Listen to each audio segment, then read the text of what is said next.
Last time! Oh, it feels so good to not have to use tense music anymore.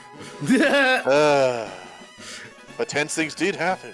Last time, our heroes were able to defeat the Unbound Hoopa, and were able to successfully save Flolo Town. Dismantling Team Stay, hopefully for good. Woo! Why did you just write bitch in the chat? To see how long it took people to notice. Well, this VOD is instantly demonetized, thanks. Well done.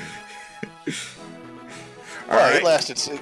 We had like a good 20 minutes of guess the game. We're past the one I didn't curse. start recording it though. Oh. I don't throw guess the game into the VODs. Oh. Anyway. You fool! You fool the show out of the foolishly. Alright. So now, I must express my frustration. You owe me the 10 cents that I'm losing off of this. Turns out you are the bitch. Anyway.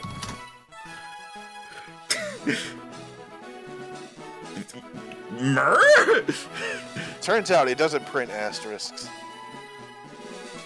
What were you trying to write? Just go ahead. Okay. Anyway, we're doing, Rhino, you can't tell me to go ahead and then keep distracting me. Go ahead. They defeated Team Stay. Were able to save Flolo Town. They all received various rewards, including Cade receiving the Dragon Tamer's Cloak. Woo! Okay. Aiden receiving a Capture Styler. Infinite Friendship Rope. And Travis... Only useful if you intend to catch more wild Pokemon. Well, no, it's not used on catching Pokemon. You essentially use it to, like, temporarily recruit a Pokemon to do something for you. Victory Road is going to be fun. And Travis received the Genesect that had been confiscated from the Rogue Labs. Yeah. Woo! I said Cade's... You get a cloak, you get a rope, and you get a gun. I said Cade's cloak would be useful for the contest, but he doesn't have a Dragapult, so it's not. Would that be? Oh, yeah, right. Dragapult or Giratina.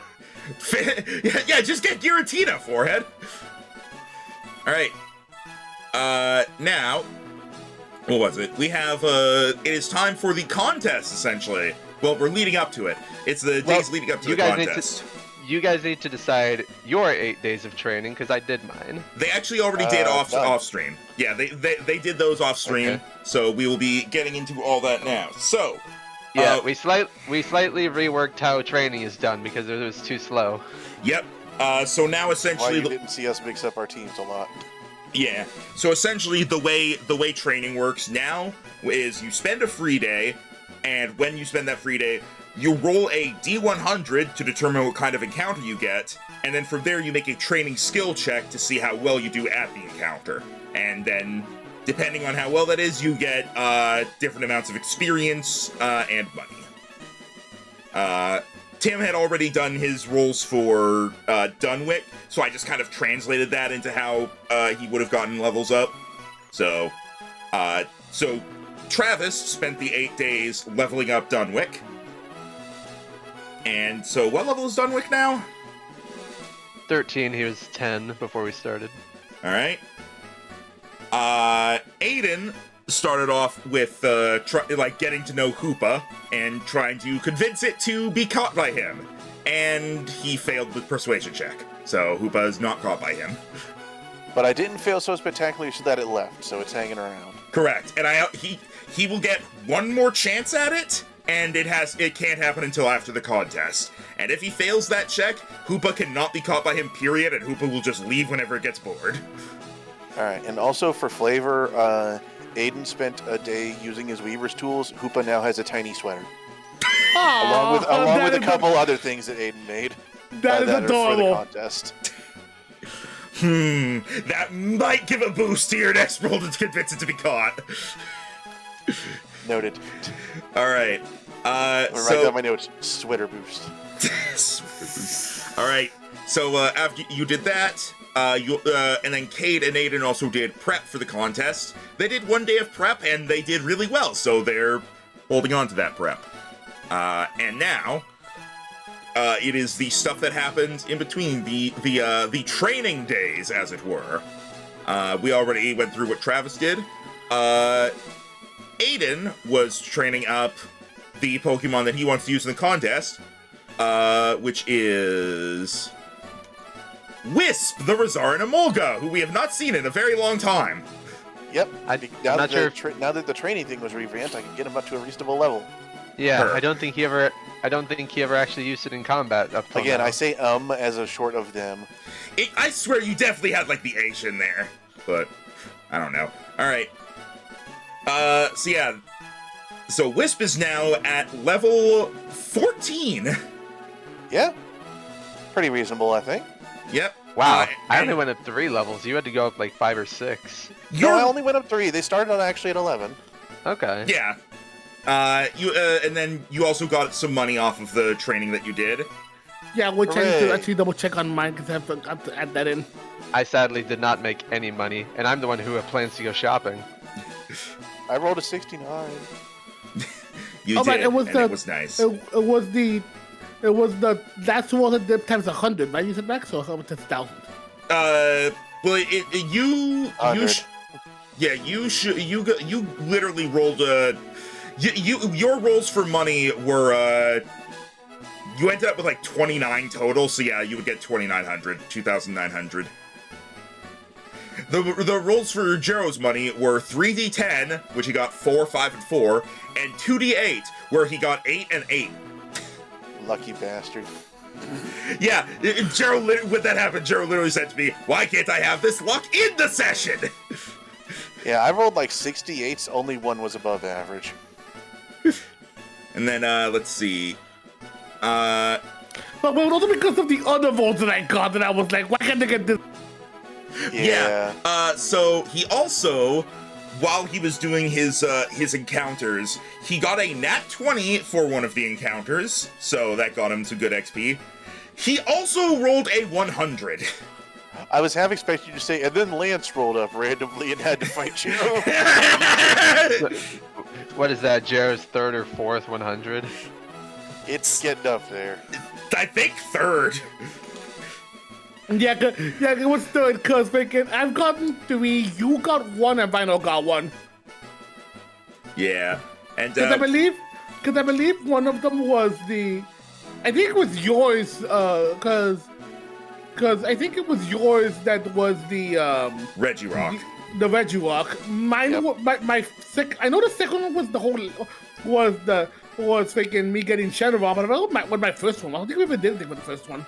I'm pretty sure he did. We did. I think I'm pretty sure you did it, and I'm pretty sure we did something. It just wasn't like super big at the time. I think. Yeah, So because it was early on. Remember, Yeah, I made It was like I it was made a that. second or third route. Yeah, because I made that short, and it was like we have gotten 3 100s, 2 of them this session, and it was 1 from Tim and 2 from Jero at that point. Yeah, because it was Tim's that began the whole. They became big things.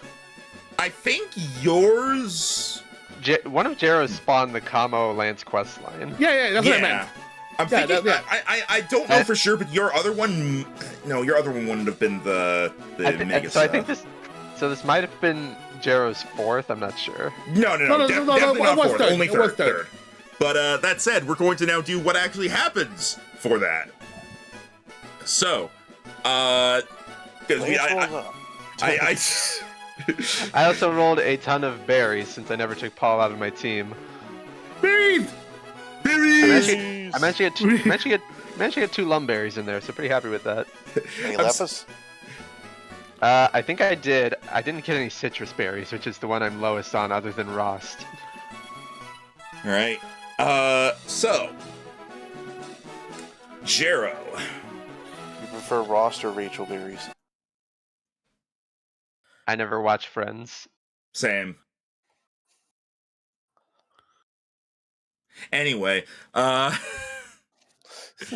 just the awkward silence. Anyway, here's the legendary turtle.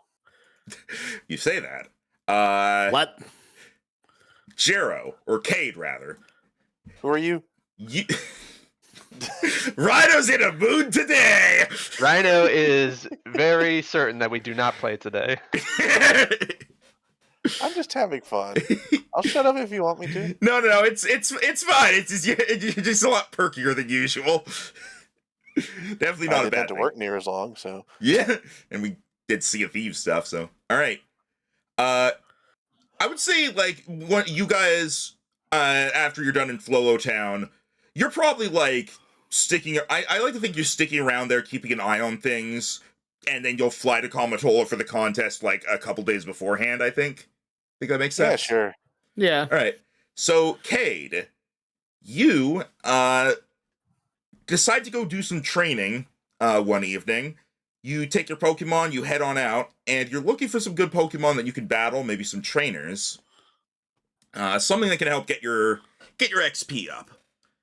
Dun, dun, dun, dun, dun, dun, dun, dun, dun. I don't even know what that was for. And you, as you're walking along, you see, just a couple Pokemon skittering about. And then the trees shake. What the? And all around, various Pokemon, like some Apom that were fighting over an apple, a Sobble that's off in the corner, some different Pokemon that are just hanging around, all just start suddenly scatter. And you hear... Turtle!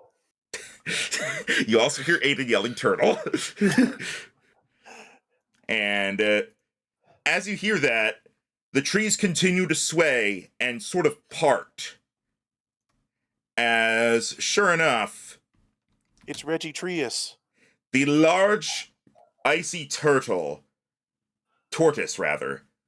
steps through the woods. I did not mean to spoil this. It was a guess. I mean, the only other thing I could imagine was Hajaru, but we're way far from that. It comes to a stop. It comes to a stop about, it's like 50 feet away from you, but with its size, it feels so much closer as it looks down at you, Sup. completely towering over you. Its eye, you would guess, is like the size of your head. Oh, At damn. least. As you look up at it, and it looks down at you, and then slowly lowers its head down to you for a closer look. Whoa. As it kind of tilts its head at you, it moves in very close, just like maybe a foot, maybe inches away. As it lets out a kind of a breath from its mouth, and you feel very cold for a moment. And you briefly have Lance's hairstyle. Again. It feels like you don't know how long it is that you're just staring dumbfounded at it. Do you have anything you want to do or say? Again. Considering especially the gigantic size of it, especially seeing especially considering remembering when he started before briefly back during Slowly the grabs for snowstorm. containment ball. Snow.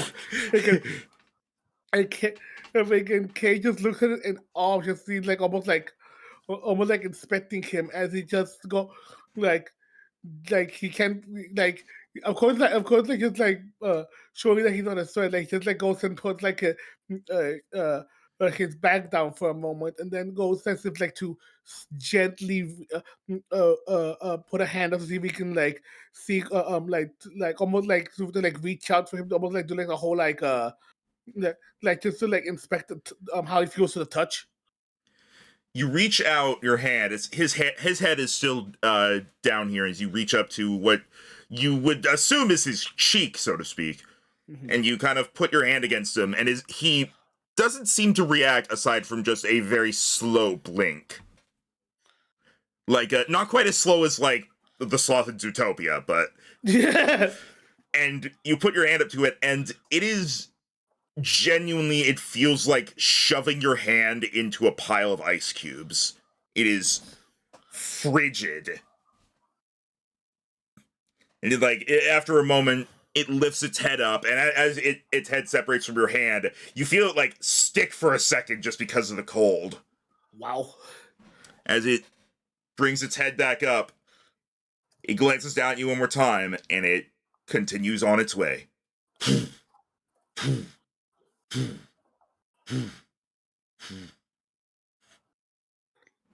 As it disappears back into the darkness of night. As that incredible experience gives you a level to give to any of your Pokemon except Razor. Good. I'm specifically saying that. Fair enough. Again, And when I say any of your Pokemon, it doesn't even have to be one in your party if you don't want to. Oh wow. In addition, you receive a second inspiration this session. Gasp. Oh. Again, I also do you mind if I do a quick perception check? Perception check for what exactly? I was wondering that, especially with something so towering and breaking not the way, if doubtful, but just curious to see if he maybe with that whole experience of anything, if he didn't end up somehow maybe leave anything behind or something, something going on. I mean, with legendary Pokemon, you don't know what to expect, so. What, you hoping for a never melt ice? Honestly, just curious to see how, curious to see if there is anything else left, or just seeing how the landscape was, considering with him being so close to the touch, was there even any trace that it came by here or anything like that? Go ahead and roll perception. Frozen magic Dorito. Frozen magic Dorito. If he rolls high enough, we'll see. And you have advantage because of your cloak. That is true. Bitch. Bitch. Rhino's gonna cut the hood off the cloak and be like, "This is mine now." How dare you? It's a good thing you had advantage. Yeah. Right. You look around, you see on the ground, you know how grass looks when it's early in winter and it's covered in that layer of frost? Yeah. That's what the area looks like, though it's as the turtle has gone away, it's slowly going back to how it was as the little ice particles seem to melt away. A wind that had been blowing that you barely even noticed as you stared at the legendary Pokemon finally dies down. As you look around, aside from just a couple indents in the ground from where it was standing, there appears to be no sign that it was ever here, as it has disappeared back into the night. I used Misty Step. Friggin' man, where's the other guys? Because that'll be the second time that I've encountered this thing now, at least for me. All right, and that is what that one day of training was, because you got the 100.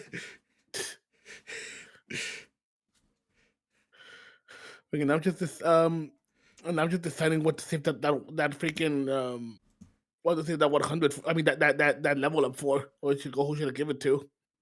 You don't have to decide right away if you don't want to.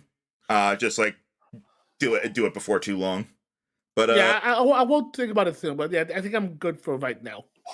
After that you head back to Flolo Town, and you didn't even realize that you had been out for several hours at that point. As you get back and it's nearly midnight. Freaking burst in, guys! Holy fuck! Bob, holy fuck! Phineas and Fervor making a giant turtle. I'm glad you got the reference I was making.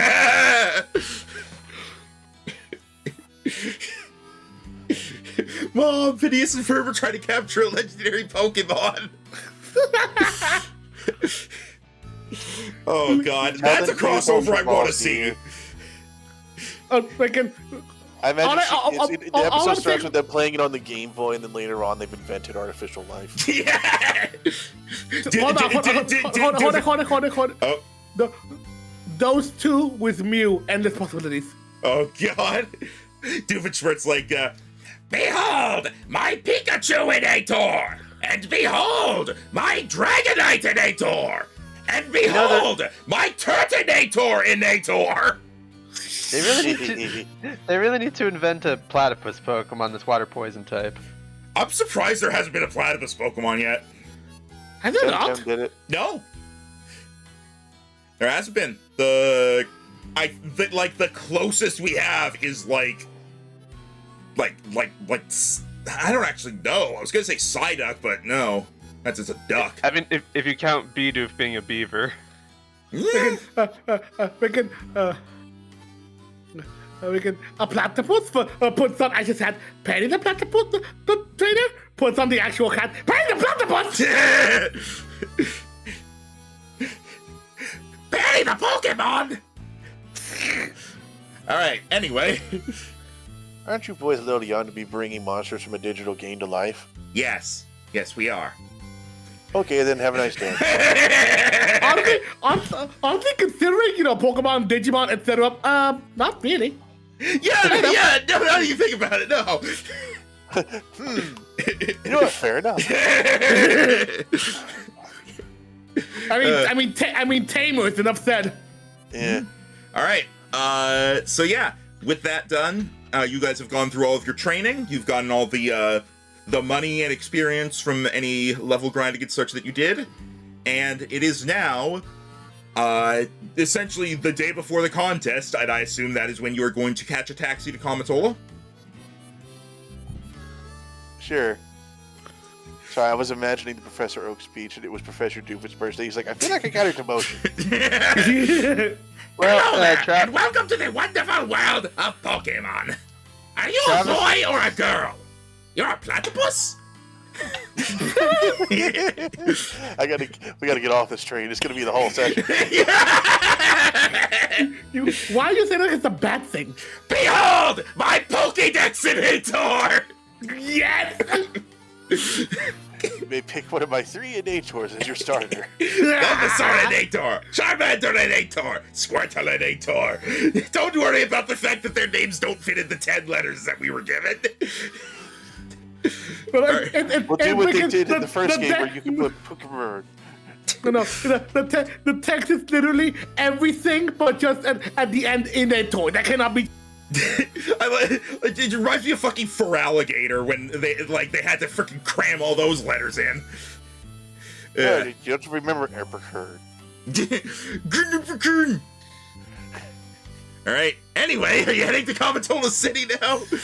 I don't know. This train's pretty fun. I don't mean to keep bringing it up. We're about an hour in, and I've gotten like 5 words into what my character's done. I mean, if you want to expand more on what you did. Yeah. I'm trying to. You guys won't stop. Sorry. Oh, I'm sorry. Okay, go ahead, Travis. Like, I'm legitimately wanting to play, but you guys keep going. Sorry. All right. I was trying to say that Travis would look at the guys and be like, since I'm not competing, I actually wanted to round my team out a bit more. If you guys don't think I'll be needed there, I kind of wanted to catch a trip to Viazar. Really? I mean, I always appreciate when you're in the audience, but I mean, if you want to, go ahead. I can watch. I can watch the contest on my phone at least, but I kind of wanted to catch a male Curlia and see if I can make it a Gallade. That wouldn't be a bad Pokemon at all for you, and if that's what you want to do, I mean, we're not going to stop you. Did you check to make sure there's not a Resara in form? Well, none of us have caught a Ralts or a Curlia yet, so who knows? I mean, I wouldn't be surprised, but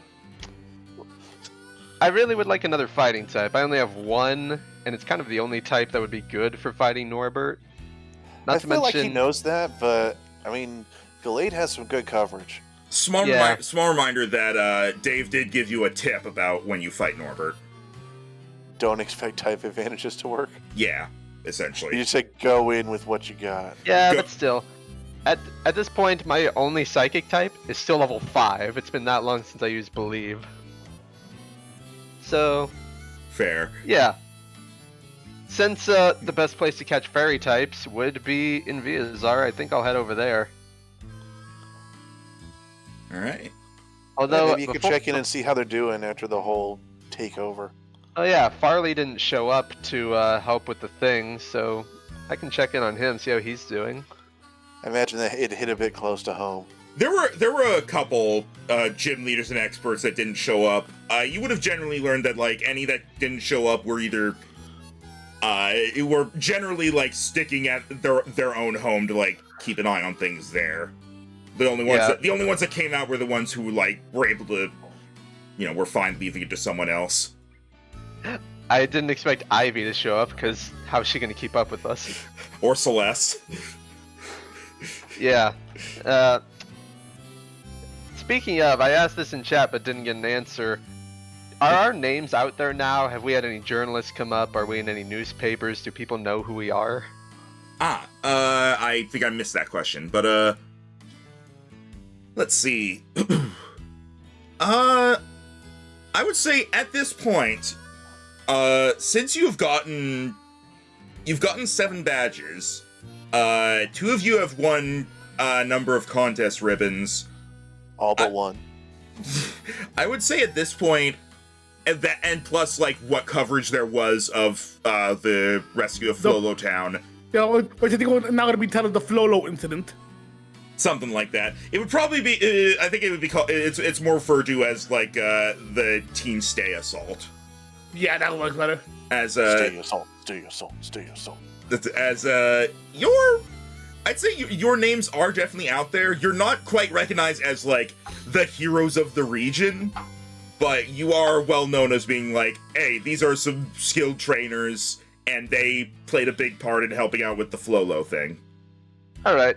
Well, the general public doesn't know who we are. Every expert trainer on the region would know who we are. Yeah, expert trainers, big names like town mayors, expert. If not for the fact that you've already met pretty much all of them, the experts would know who you are. Yeah, we've met or at least encountered all of them except for Norbert and whoever's in charge of psychic types. Yeah. We also haven't met the other 2 champions. Technically, we haven't even met Leopold. He's just been stalking us.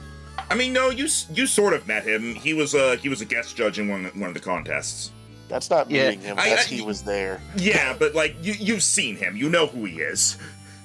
Yeah, and by deduction, I've said this a couple times, but since we've also met Hawk, at minimum that leaves 2 Elite Four members we've definitely met but have not said they're Elite Four members. At this rate, I'm imagining we're going to get there and fucking win towards an Elite Four member. I mean, Wintour was an Elite Four. They literally said Wintour was Elite Four, and now she's not. Plus, Yuki replaced her.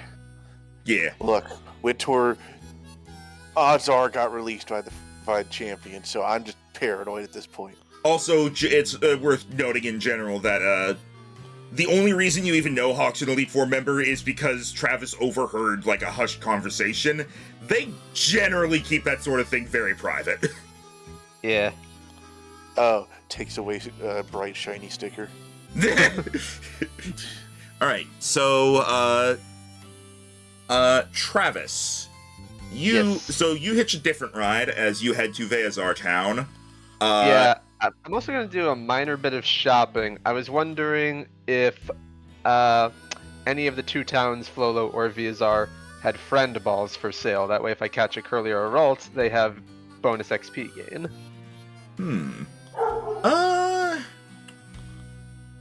Go ahead and give me a I keep saying perception. What would like a searching for bargains roll be? Investigation. You know what? Oh yeah, that makes more sense. Go ahead and roll investigation. See if you could see what you can find. All right. Rido's having fun in the chat. It's less disruptive. Well, natural 6, but still a 17. The life of a bard. Well, we just maxed out our proficiency in one of our stats. Well, everyone except Jero, because Jero rounded out his stats at the beginning. Yeah, he's started focusing though. I think he said. All right, Focusing. you Yeah, you are able to find. Give me a second here to pull this up. You are able to find. They're very low, like only a couple of them are around, but you are able to find friend balls for sale in Veazar Town.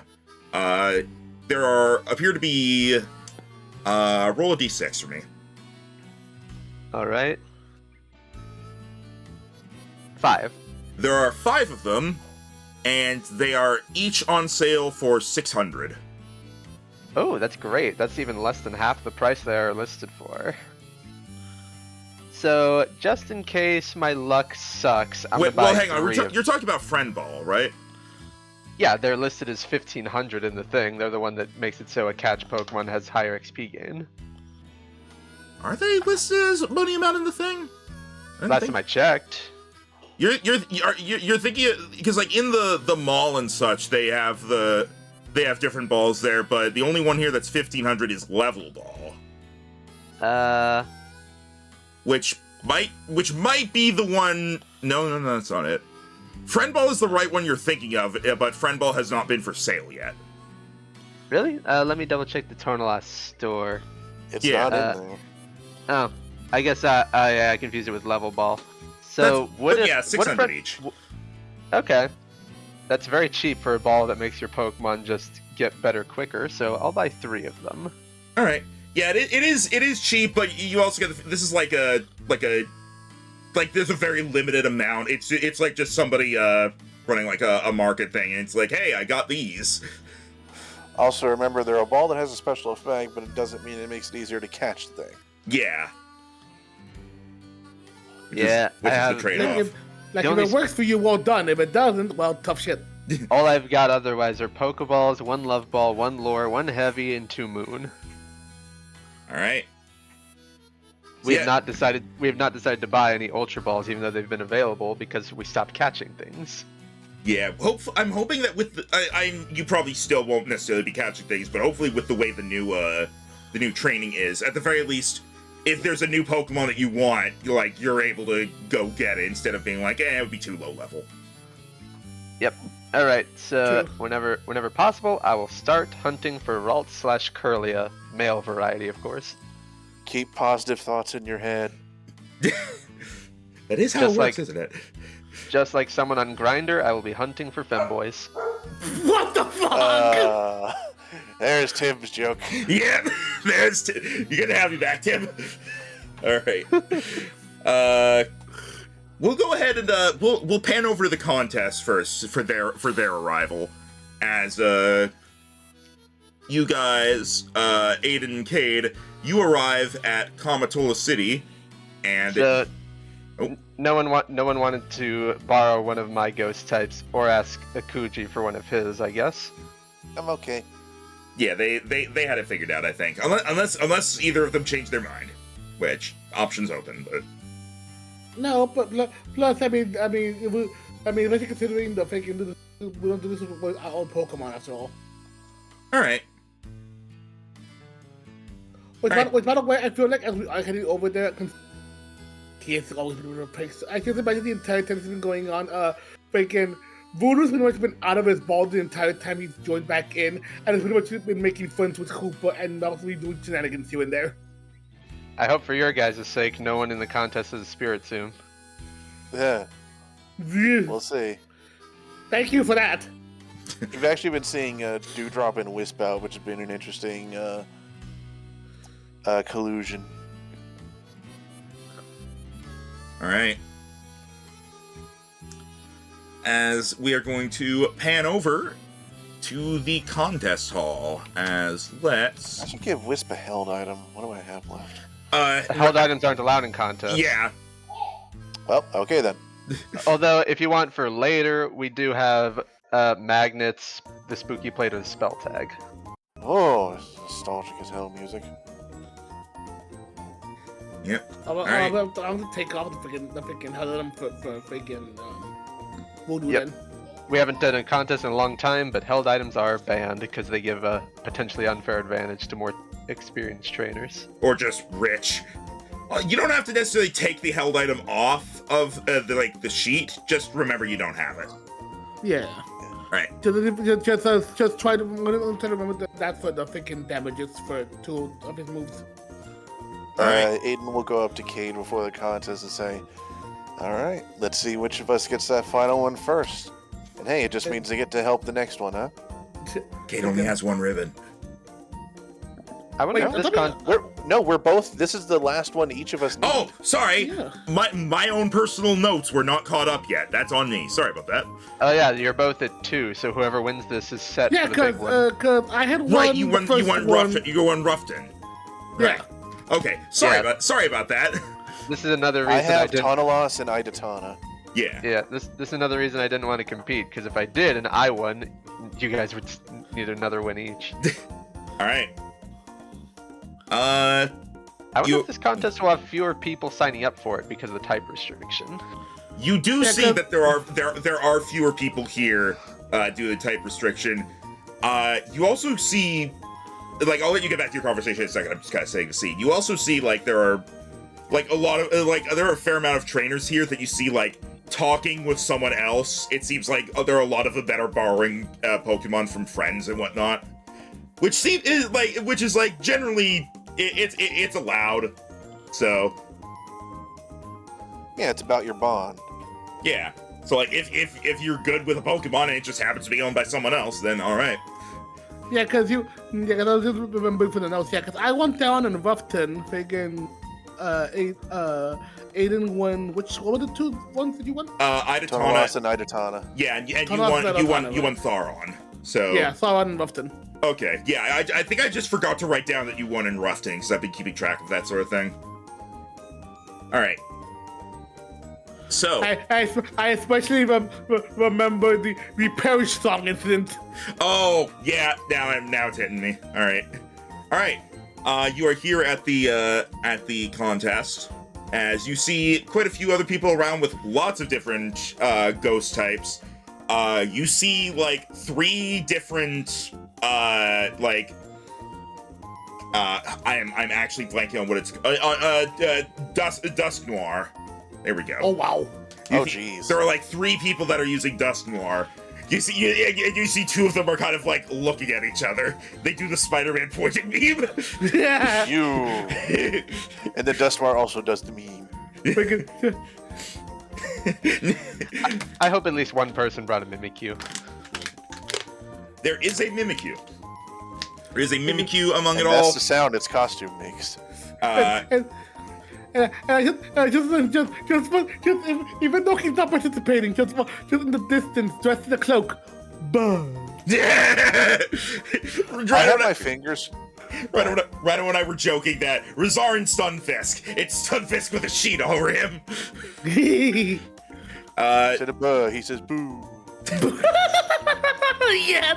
You see, one of the first ones to actually go on stage for the appeal round is somebody with a Mimikyu, and the Mimikyu does like a sort of like a quick change routine with different costumes where it looks like a bunch of different Pokemon and like kind of acts out pretending to be them.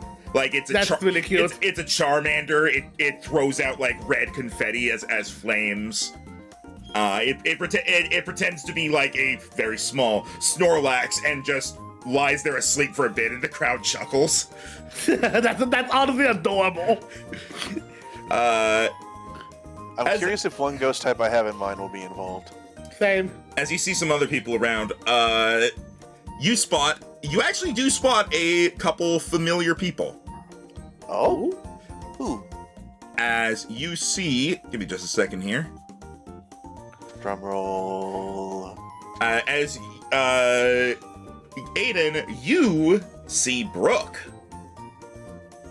Oh. and next to her is her Hisuian Zoroark. Oh. Oh, You forgot about her, didn't I you? forgot she had that. Ooh, normal ghost type. That's a tough one. Ah. I think I'd see you again so soon. It's been forever since we've done a contest against each other. Yeah, definitely feels that way. You know, it doesn't matter what you did back in Flolo. I'm not going easy on you. Oh, I figured that.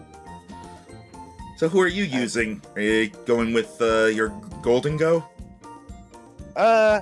Nah, Dodge gets a lot of action in general, so I actually pulled someone out of the reserves, as it were, and he pulls out from behind his back wisp. Let me actually like put you guys like on here. Hang on. So, boop, and let's get Wisp. Boop. Boop. I'd kind of been struggling to find a good match for this one, but I think this will go well. Huh. I don't think I've seen this one before. Well, good luck with it. I've been Thank you. You too. kind of cramming in some training with Vengeance here, but I haven't been able... I think we figured something out, but hopefully it's not too similar to that Mimikyu just now. Hopefully. I already know it packs a punch.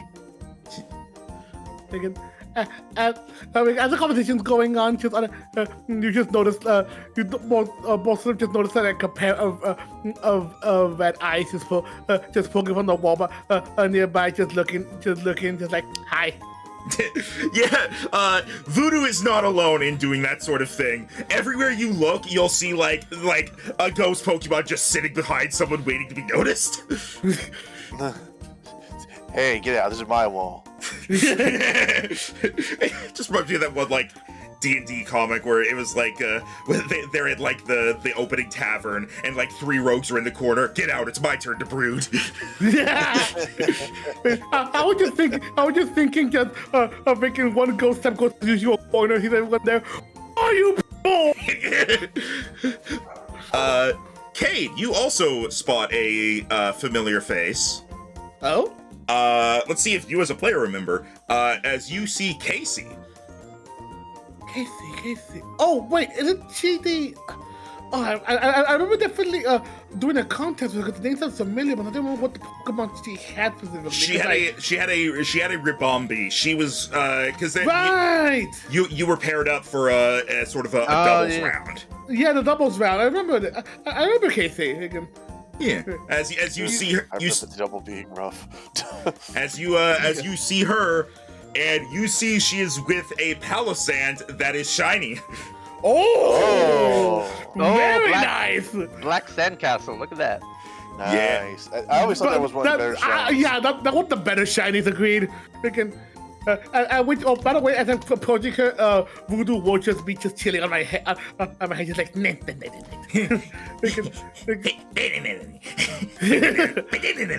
Is Bayonet missing some health? Its health bar isn't full. Yeah, it did get used in a battle at some point, so. I think it's also because level ups too. That too. Okay.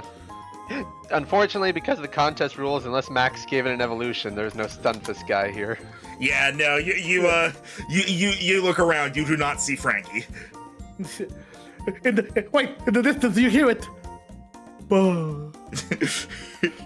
He's probably competing in a different contest. But looking over, and noticing her and her brother and Kate would walk up, going, thinking, "Hey, Casey, it's been a while." Oh, had a feeling I'd see you again at some point. Keep running into each other at these. Thinking, now we do, and also.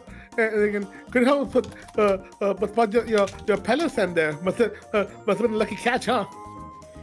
Oh yeah, I saw it, and I just the way the black and yellow just worked together so well, I couldn't resist, you know. And I guess it came in handy with the ghost type here, the ghost type limit. Well, can't wait to see how you guys do out there. You too. Hey, maybe we'll end up facing each other again. In that case, I'm looking forward to it. As Voodoo kind of floats over to the Palisand and goes, "Bam!" And Palisand looks at it. Oh? It's a sandcastle. It's not quite that fast.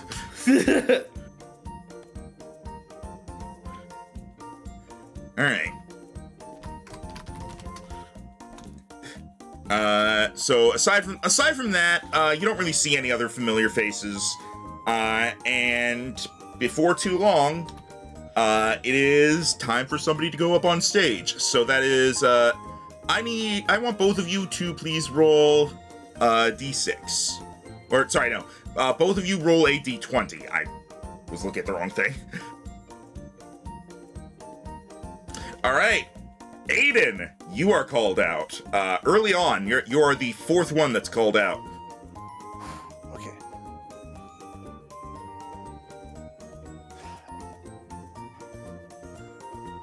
All All right. right, you see Aiden comes up with a little small machine that he sets on the side of the stage, and Wisp has on what looks like a black veil and sort of like a almost lace poncho.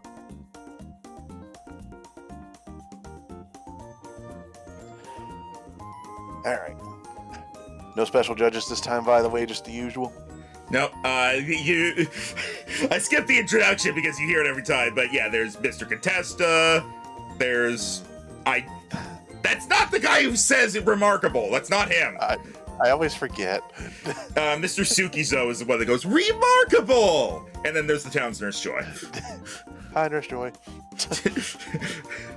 Yeah, they are Nurse Joy, the fan favorite. Yeah! What are you talking about? The remarkable guy's the fan favorite. Why do you hate him?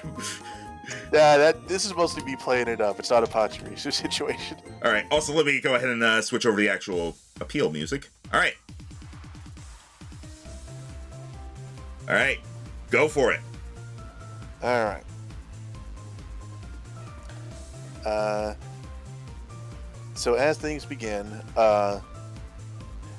Wisp is going to go on a stage. She is going to give a bow to the audience and then a bow to the judges. And then as she turns opposite them to the half of the stage where there isn't anything, she bows once more, and suddenly coming into focus is another copy of her as she uses double team as they bow to each other. Then they take their little paws, they clasp them, and they actually start to do a ballroom dance together. I knew it. And I'm just saying that. Yes, you did. You called it. Rado said earlier, like, he based this off of, like, a Paper Mario Thousand Year Door interlude, and I was like, I know what it is. As they dance, you notice, as they start moving, eventually you lose track of which one is which, and you also can't see the expressions of either. And then as they continue, double team is used. There are 3 different pairs of Wisps all dancing on the stage as a small layer of mist rolls in over the ground as Aiden clicks on the fog machine. I'm trying to balance the technical aspects of this and the showmanship. That's fair. As the mist starts to form, it starts to get higher and higher. You worry it'll obscure them, but even as it does, they all crouch down and give a graceful jump up into the air where they spread their little wings and are now orbiting each other in almost like, imagine if you had 3 sets of orbiting bodies, each orbiting something invisible in the center, as they all go around still spinning. As they do so, it's almost the lights start to act up, almost as if there's like a power surge or something going on, and suddenly there's a flash, and you notice one of the pairs is now missing one, and in its place is a small purple electric ball now being held by that partner, even as they continue with the routine. It goes for a few more moments before the lights flash again. One of the other pairs now is missing a partner.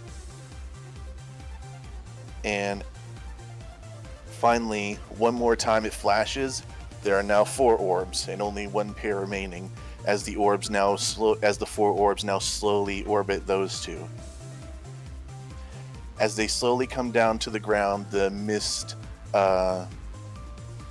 being swept out away from them from the soft landing.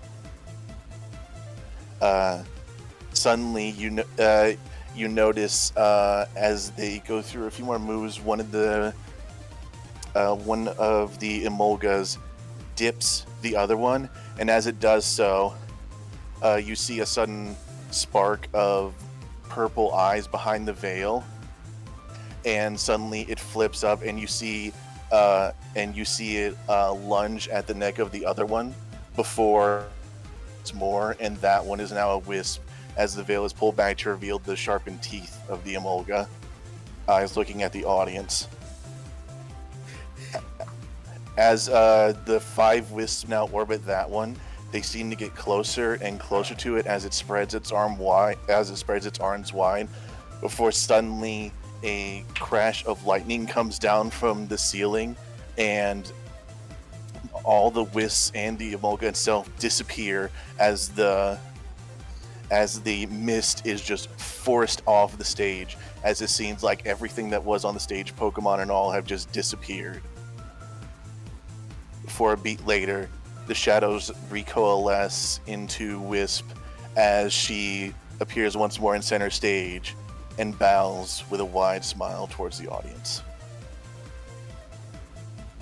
All right, you get a lot of applause from that one. And go ahead and give me a performance roll. All right. I was quite proud of that one when I was making it. Do you get advantage on this because of the training, or how did that work again? Technically, it's essentially get a contest inspiration. Yeah. So you have an inspiration that you could use in any round of the contest. You need it. Drop once a day reroll.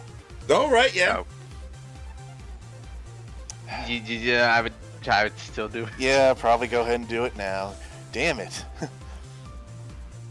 Game! Oh, What the fuck? Oh my god. And he also can't use his regular once a session inspiration because he used that in something off stream. He used that when he was trying to capture Hoopa. So, 11. Just gotta hope that someone else does worse.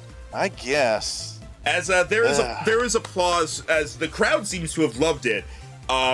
The judges speak up as Mr. Contessa says, "That was an amazing display of your Pokemon, but there was nothing from you, Aiden." I always forget that I have to be involved. And Mr. Sukiso says, "Your Pokemon was remarkable." And there's Joy said, "There's Joy."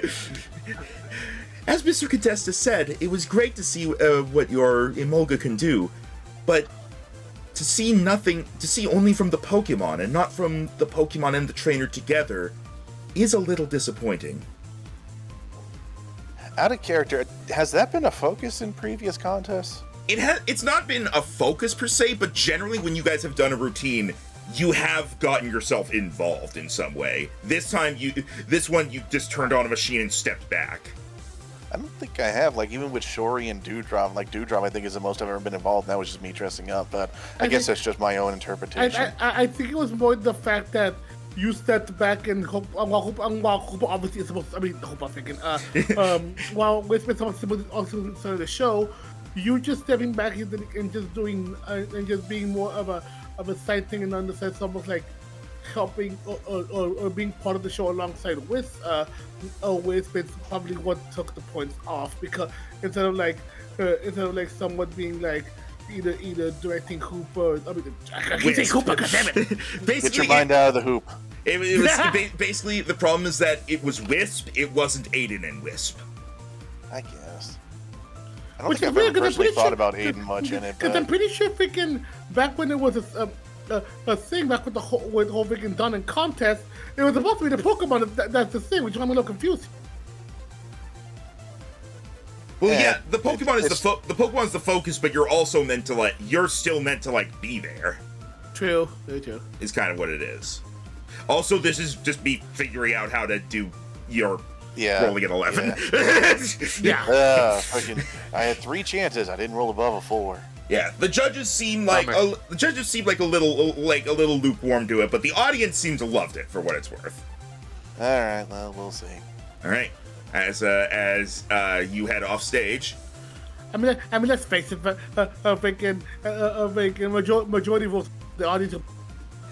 As seen with video games and movies, it's the audience that matters, not the critics.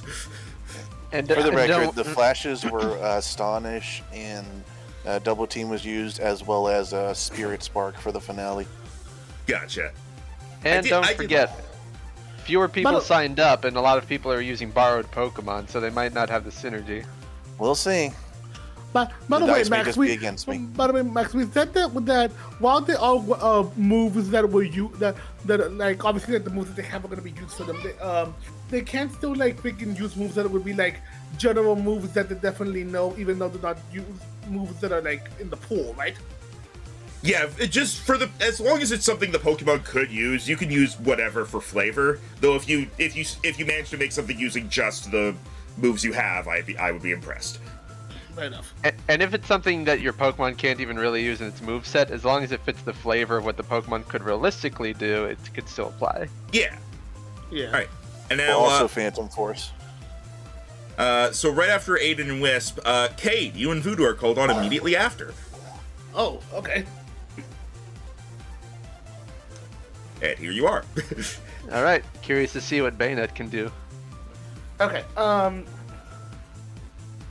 Again,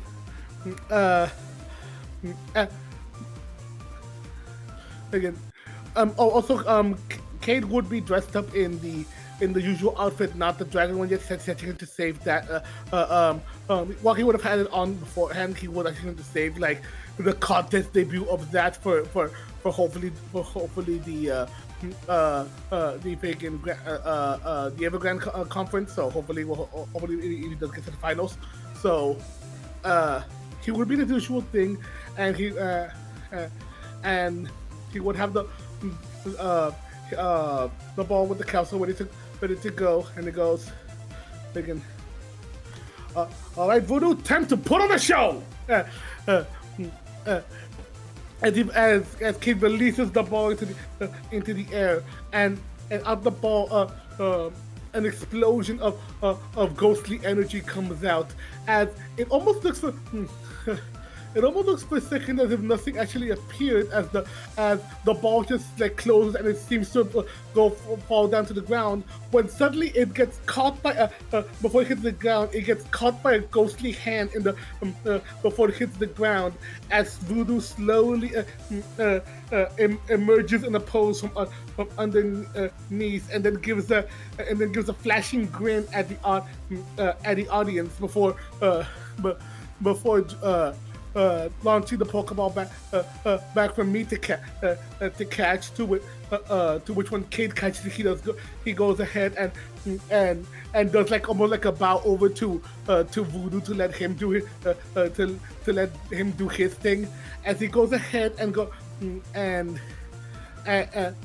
does almost like a bow himself to accept the invitation. As he does so, out from around him emerges flickering purple ghostly flames as they begin to dance around him, and Voodoo almost seems to just want to do almost like a ghostly show as he starts to fly around the stage with the flames following him, almost leaving like a ghostly a trail, like a comet in the sky, like a comet through the sky, as he starts going like swirls and pirouettes, almost into the air, even almost trying to draw like figures in the sky with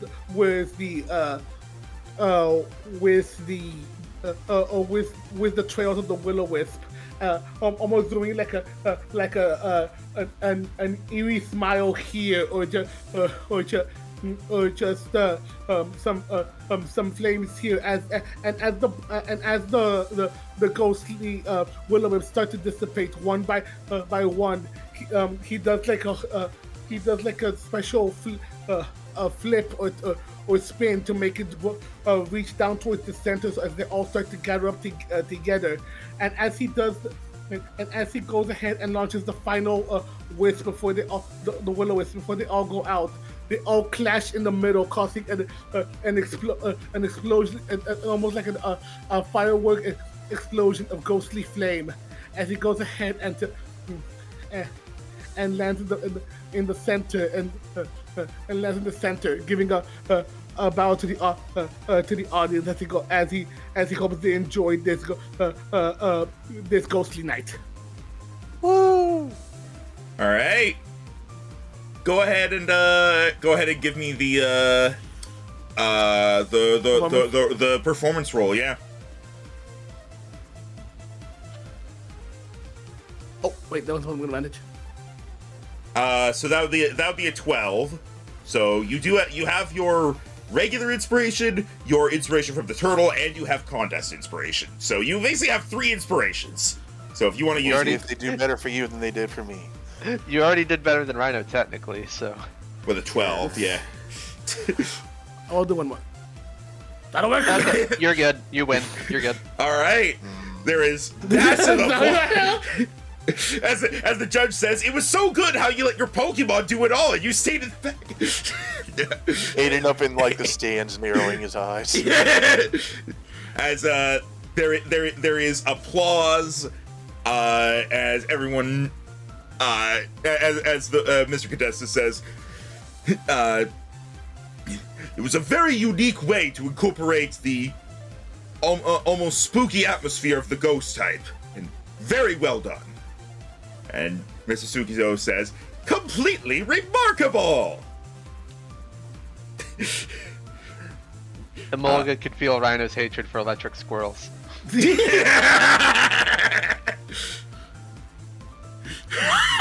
Aiden, I'm going to angrily knit something later? Alright. Unremarkable. I don't think he ever said unremarkable. I think he only ever said, and that's not remarkable. Alright. Go ahead and yeah, so you got a very good standing ovation from that one, as you are able to head backstage, and you pass by someone else who is heading out with a Gourgeist. Do we not roll D100s in contests anymore, or is that day 2? No, I essentially got rid of that to just make it the performance roll, because the D100 thing was kind of like redundant with it, so the way I was doing it. While Travis is out in Viazar, he's looking at the contest on his phone, and he's just going like, I'm not sure why the judges were so much harsher on Aiden. Must have been a dice roll I didn't see.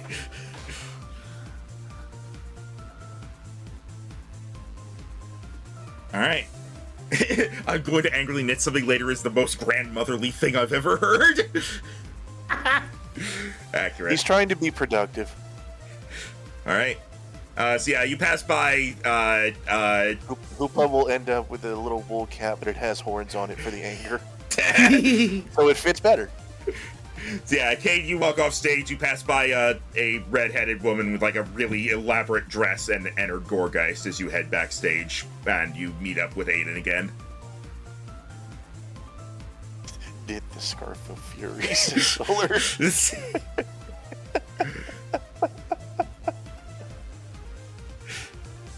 Good job out there. Thanks. I always worry that we're going to end up doing something similar since we train separately.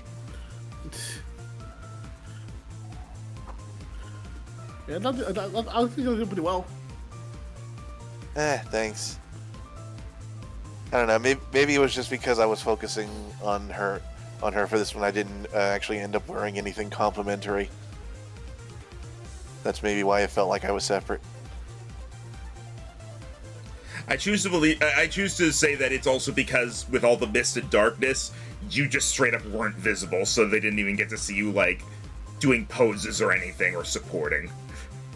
I'm just gonna use that as my excuse. Again, I'm mostly just coming up with something because you rolled bad.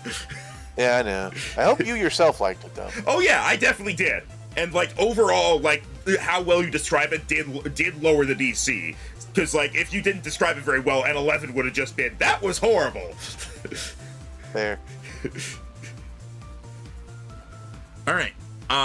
So, yeah, after a while, eventually everyone has gone on, and now they're announcing who is making it through to round 2. As they unveil who all is making it through. Cade, you see yourself right there in the list. Aiden, you see yourself as well. Close. you get the feeling that you are probably the bottom. Oh, Oh, You were the worst of the best.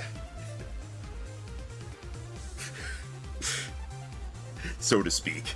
Again, I did like it. I just gotta go with what the dice say. no, I get you. It's like if you like say a really convincing argument, but your persuasion rolls a nat 1. I gotta have them say no. Yeah. All right. And now that you've had that, we're going to move over to Travis and what he's doing. Meanwhile, with Travis. All right. As Travis, you have arrived in Veazar. You have done your shopping. You've acquired the friend balls, and you said you were going to now go looking for a Ralts.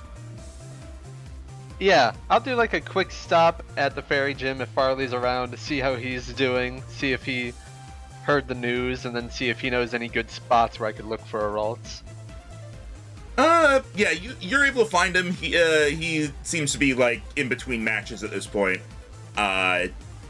He's essentially like says like he didn't go to Follow Town because he was trying to keep Veazar safe, especially after what Team Stay did before.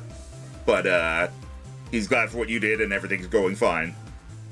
And he does point you to a spot where he mentions that he has seen some Ralts and Curlia hanging around, as he points you to like a specific spot slightly off route. All right. I'll thank him and then head out and get to searching. All right. Go ahead and roll me. I guess it would just be perception, probably. Okay. Perception or survival, if you happen to have that. I do not have survival. We've barely had to use it all campaign. Shit. You head to the spot where you have. Do you want to use your inspiration? Not yet. Okay. You head to the spot that Farley told you about, and you're looking around, trying to find anything. You keep an ear out, try to listen for any Ralts or Curlia, and you don't hear anything for a while. After a bit, though, you hear. Meow. Huh? As Orc. as you are going to hold on while I grab music. As you head in, I assume you head in the direction of the noise. Might as well. All right. You head in the direction of the meowing noise, and you start hearing it more.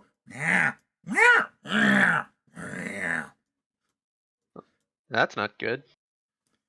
As you eventually find, huddled around a tree,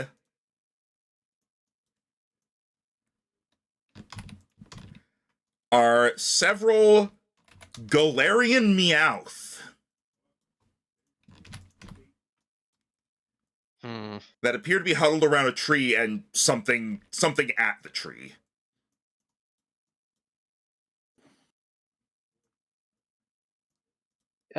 Taking a look from this distance, am I able to see what it is they seem to be so angry at?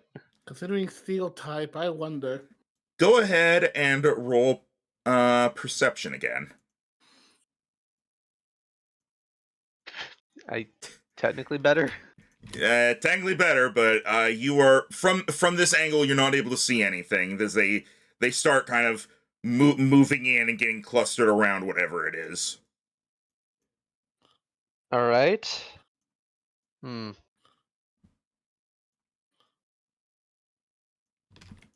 they seem to be angry or just curious?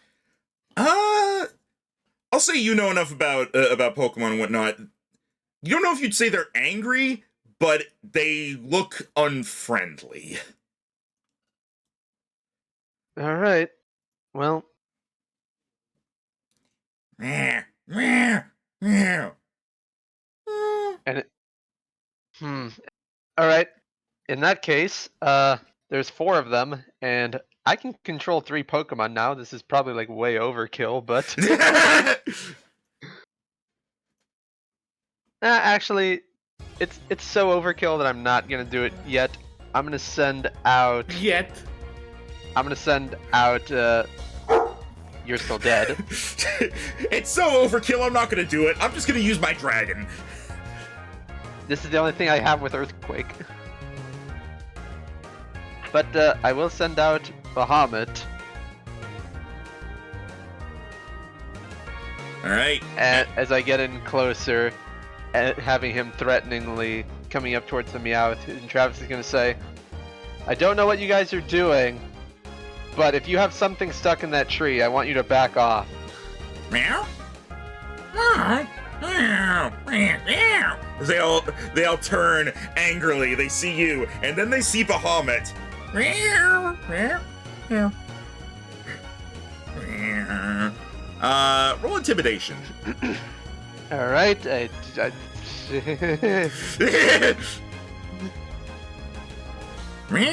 they'll like look at each other and go, as they start charging at Bahamut. All right. I figured that wasn't gonna work given my awful charisma. And since they're no longer at least they're not berserkers. Since they're not at the tree anymore, you can actually see that huddled at the base of the tree are some Ralts. Okay. Oh. And one single Curlia.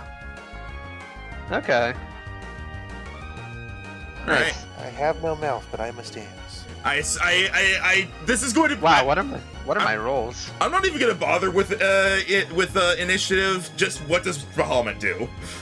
As soon as the Meowths start to surround him, he just snorts and rears up on his back legs, and then smashes the ground with Earthquake. Go ahead and roll that. Okay, there, that hits, and with super effective, that's 34 damage. All right, as Bahamut slams down and they all get knocked off their feet, and they all fall over in a pile. They don't seem to have been knocked out, but that seems to be enough for them as they take off running. Fuck this. Good job, buddy. And he just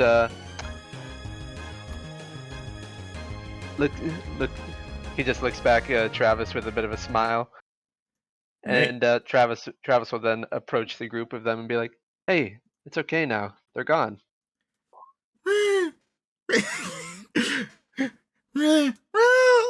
As they still seem worried about something. What's wrong? As they kind of turn and gesture for you to follow. All right, take me to where the trouble is. All right.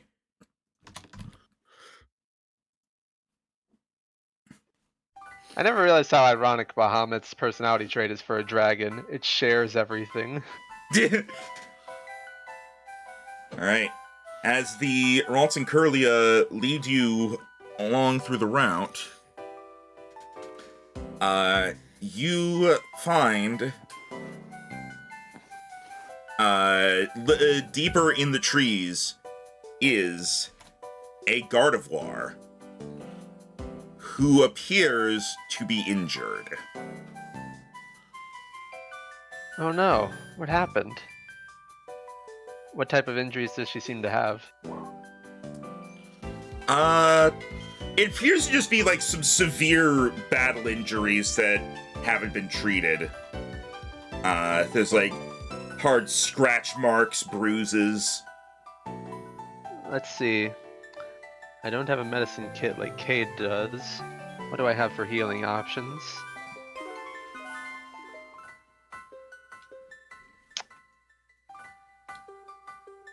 Travis is going to see just how hurt she is, and he's not even going to hesitate. He's going to grab in his bag one of his hyper potions. Alright, are you approaching the Gardevoir? Yeah, he'll approach slowly, and he'll motion to his bag and say, I brought some medicine with me. I can heal you. The Ralts kind of like form like a sort of a wall around the Gardevoir, as they don't seem too sure about this. Go ahead and roll animal handling. All right. 23. They still seem unsure, but the Gardevoir kind of gives them a nod, and they step aside to let you through. All right. Don't worry. I'm a friend. He'll Now- approach and get his Well, I was gonna give you the chance as DM to say, am I making a mistake doing such a big heal? Roll medicine. See how bad Alright. it really is. I don't have proficiency in that, so just a straight wisdom.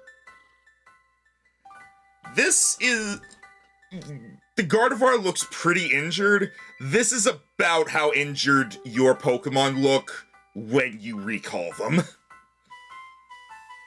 Hmm.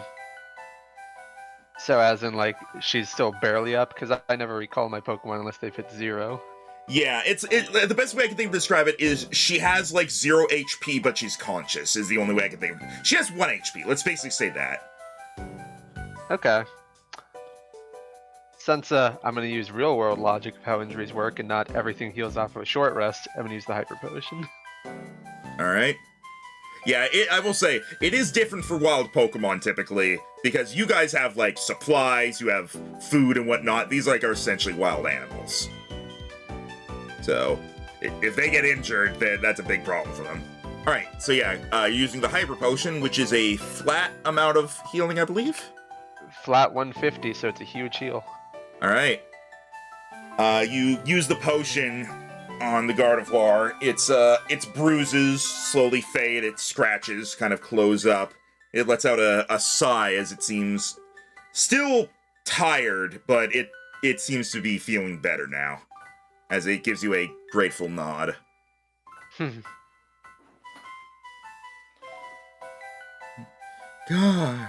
Gardevoir. Feeling better? Gar. You did a good job taking care of the little ones. Gar. The Gardevoir kind of looks around, and it seems to become panicked.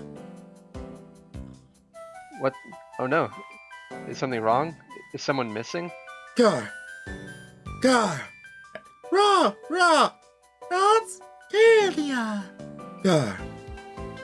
You make the Pokemon sound continues to be just amusing. Look, what else are they gonna say? You look at this thing and tell me what animal noise it makes. Huh? That's not an animal noise. Yeah, exactly.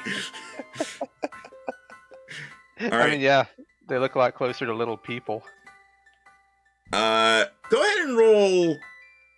Go ahead and do another animal handling roll. See if you like. See how you can. My rolls today.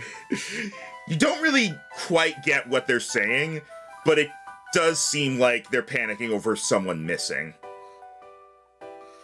The Gardevoir tries to stand up, but its wounds are still healing, and it has to sit back down. I'm gonna see if there's any tracks or any sign that someone might have gotten taken away. Maybe only Pokemon can help track it. Go ahead and roll survival. Survival. Survival. Don't have that one, so. Daytona. You see various, like, small footsteps around from all the Ralts and such. And you see one set of footsteps has gone away from the group. Alright, I'm gonna follow it. Alright. You follow the footsteps for a while. And as you're going along, you start to hear... Meow, meow, meow. Uh-oh. Meow, meow, meow, meow, meow. Oh. And that is where we're going to cut back to the contest. Alright.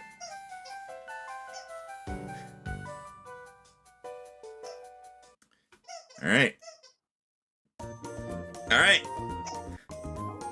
Back on the contest. These events are not strictly happening at the exact same time. So while Travis is doing this, 2 days have passed, and it is now. Well, what are you guys gonna do for your free day? Because you do have a free day in between for rest. Well, we don't have to do another skill check at this point. It's battles, if I remember right. It's battles where kind of flavor description is important.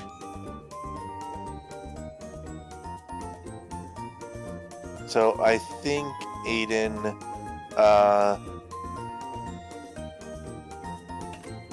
will essentially maybe have like an off day where he's like telling Wish she did a good job. Dude drops out doing the same thing. Gives Hoopa the hat that he made in anger, but was actually kind of happy how it came out. And then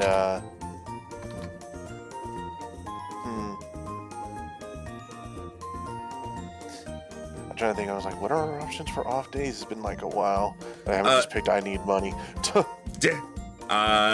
There's like training, researching, go looking for Pokemon.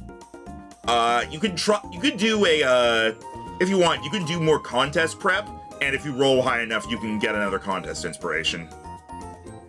I think we'll try that. Yeah. All right, so that will be another performance check. And this is a new day, so you do get your once a day thing from Dewdrop back. All right.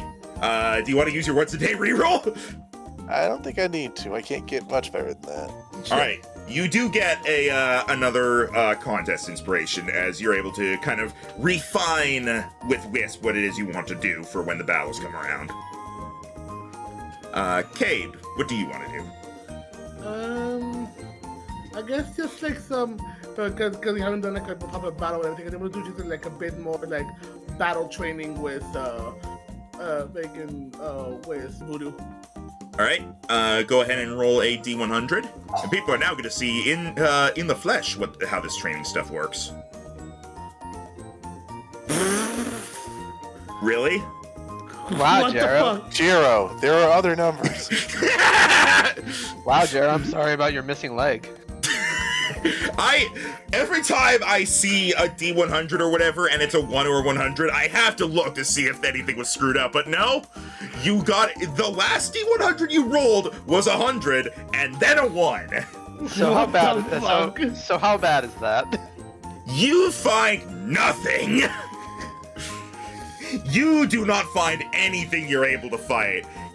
All the Pokemon you find run away. You find like one trainer and challenge them, but they're like, my Pokemon are already fainted. I gotta go to the center. And yeah, you find absolutely nothing. And The then only away thing you find is that one Kricketot putting the ambient background music, but it runs away as soon as you spot it. Screw it, freaking it'll be freaking endurance for him, freaking battle, he can practice his part. It moves on him, freaking Voodoo, you freaking basically battle dummy, go nuts. Okay, you have them fight each other, but you're not getting any XP out of it. God damn it. Yeah, nah, sorry, that's it. What the fuck? Look, hey, you got a pretty good one earlier, so. I know, but I Hey. want to save, but I want to save the information for the actual battles. Which is fair. All right, we will get to like what Travis does on these days later, because what he's doing is like happening on the first contest day essentially, and then we'll get to what he does with his 4 days afterwards. Well, Travis, funny how you're sitting in the audience with that sensor next to you. Well, one of these days I'm definitely heading to Tornalas to buy a Dawnstone. All I right. was going to say Don Fan. I was like, why? It's crazy to me that there's only 2 Pokemon in existence that evolve using a Dawnstone. I know, right? And they're Because they kept making too many stones. and they're both gender locked. And they're both from Gen 4. Well, no, I think they they're genuinely forgot they made Dawnstone and they made Shiny Stone after it. Here's the thing, Tim. They're both Gen 3 Pokemon that use a Dawnstone to evolve into a Gen 4 Pokemon. It is. Yep. If I had a nickel for every time, it's weird that it happened twice, sort of thing. Gen 4 really liked its weird evolutions. Yeah. Which I'm glad they at least gave more evolutions to Pokemon that needed them. Alright. So, it is time for the first battles. And once again, for the sake of speeding things along, Aiden and Cade will be running your battles simultaneously. Unless you end up fighting each other, go ahead and both of you roll a d20. What the fuck? 0. There are other numbers. Okay. Aiden, you rolled the exact thing you did the first time, too. Well, Yeah, this it's not doesn't. notable. Let's keep getting min-max. But the sucky thing is, getting a nat 20 in this scenario doesn't really help. I know, but I'm annoyed. Hero gets the freaking seed. Tell you what, it doesn't help for this, but you'll get something special, sort of. Yeah. We'll see if you're able to pick it out. As Get the seed opponent who was there to lose. Aiden, you are going to be in your battle. You are going up against. Give me a second. I actually grab them. You are going up against Coulson. Who dat? Agent Coulson? Obviously, he's a rock specialist. No, obviously he's a member of the Bolson Trading Company. Oh no, obviously he's thinking of S.H.I.E.L.D. And Cade, you are going to be battling against Jessalina. Oh Okay. my god! If she Okay. has a mimicry, I swear to god.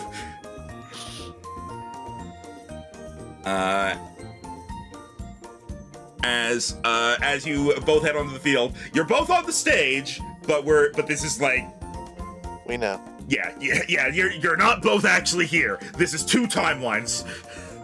As Coulson is sending out his Cerule Edge. Oh, baby. Not the one I was thinking of, but we'll see. Okay. And Jessalina sends out her Gorgeist. This Still is not the one I the was thinking of. this is the person you passed by earlier, Cade. Wait, what size is her gore, guys? Super. Ooh. It is the biggest. This Wait, This contest is interesting in that Dragon and Ghost are the only two types that hurt themselves. So. Yeah. All right. They did that so the contest wouldn't go on forever. Before we do that, we will go down to Travis because, as usual, I want to have the fights running along simultaneously. All right. As Travis, you have been following the footsteps for a little while, and you hear the sounds of what essentially it sounds like more of the meowths from earlier. But you also hear.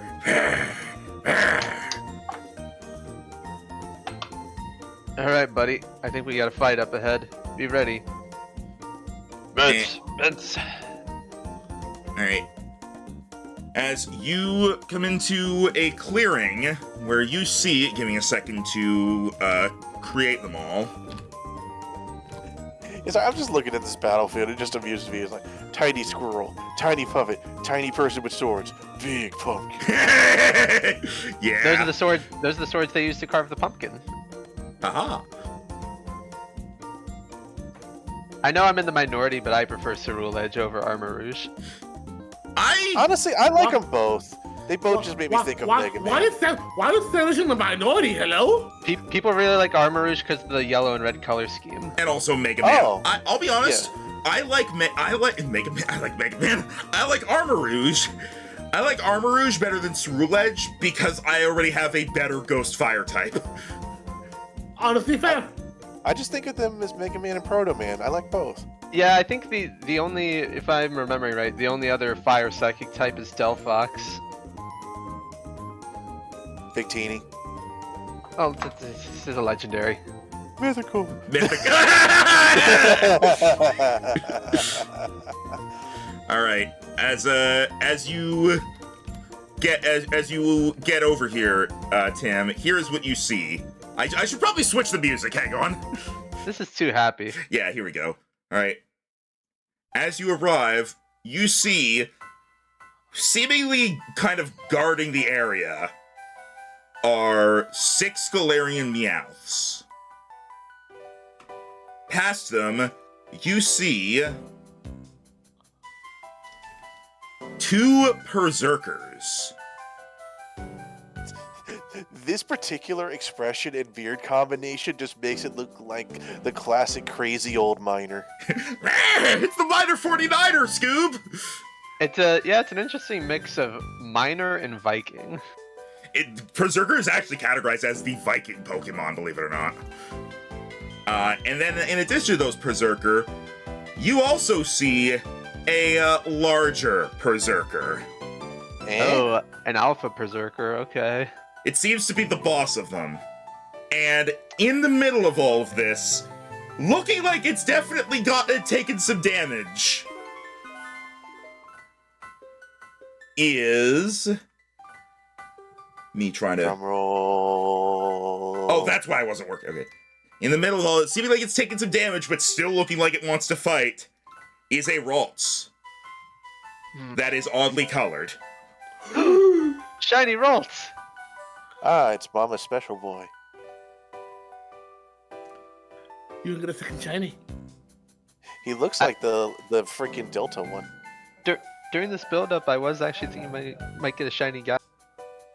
All right. Okay, so So, seeing as there's such a huge number of them, I think now is when I have to bring out 3 Pokemon. all right. So you go ahead and send out your Pokemon, and we are getting in. Man, I thought we were done with the huge initiatives. Here we go. Okay, I'm gonna Nah. bring out, as my secondary Pokemon to this, I will have to fix their health, but Kong and the newly acquired Mechalodon. All right. I'm just gonna put a Galarian Meowth over here in the corner for the sake of initiative. Boop. And then I'll say all the Berserkers go at the same time, including the boss. I wasn't going to do this, but it was a funny scenario in my head of me finding my roles and just being like, okay, Genesect, Salamence, Kong. Beat it up. All right. Now let's also get Okay, up what's here. your health score? Your health is pretty high now, if I remember right. Yeah, Kong's at 240 now. He's nearly max level. Look at Bono's comment in the chat. Wait, What what? is it? What I is don't have that? chat open. All that time breeding finally paid off. Ugh. Contacts, you idiot. Making babies just have one of them come out a certain color doesn't sound quite right. Jesus Christ. That's why I just went with my joke, where it's just like he's the special one. But that's how that's how shiny hunting is in real life. People just hatching millions of eggs until they get the shiny. Yeah, I mean, no one I- just grinds the grass anymore. Yeah, I grind the grass. I don't have shinies out of eggs anymore. I did that once, and I was like, no, I would rather hunt for it. At least something's going on. Yeah, even in Infinite Fusion, the eggs take forever to crack. All right. I know, right? Struggles to make breakfast. All right. Let's get this rolling quite literally. Allow me Okay. to. So let's do these. Your speed is that, your speed is that, your speed is that. I'm gonna have to roll 3 different things. So the numbers that I rolled for initiative for the Pokemon that Travis is fighting, without the stuff being added, was literally 16, 17, 18.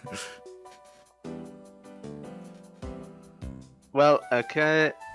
So, wow, that works out for me. Kong got 25, Mechalodon got 22, and Bahamut got 26. All right. Let me do all this, and then we'll figure out tie breaking.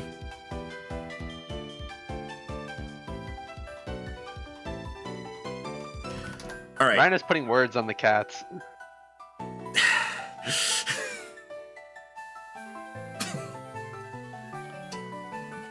Max, Rhino's riding on the cats. Mom, Phineas, and okay. Where? Okay. So those were for what order? I'm sorry. What order were those in? Kong 25, Mechalodon 22, Bahamut 26. All right. It still just says. Hang on. Let me fix. Oh right, I didn't update that. Hang on. I said this off session, but because Genesect has ice, electric, and fire covered, he will most of the time just be using the Hydro drive for water coverage. All right. What is Bahamut's speed stat? 11. Okay, so 11. it definitely 11. goes before the Berserker. Okay. All right. So I hit the wrong thing there. Gotta wait for it to fix itself so that I can fix it, because this takes forever for some reason. 26.1. All right. Okay, and Mechalodon's speed is 10, so it goes Yes. before the Oh, that rolled very high. yeah. Okay, and now for the contest Pokemon.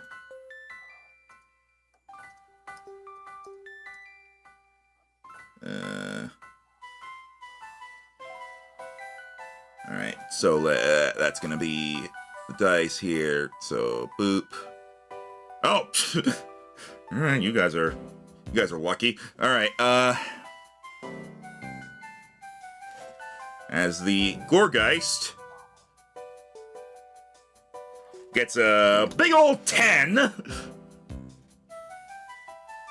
and Slice the Ceruledge.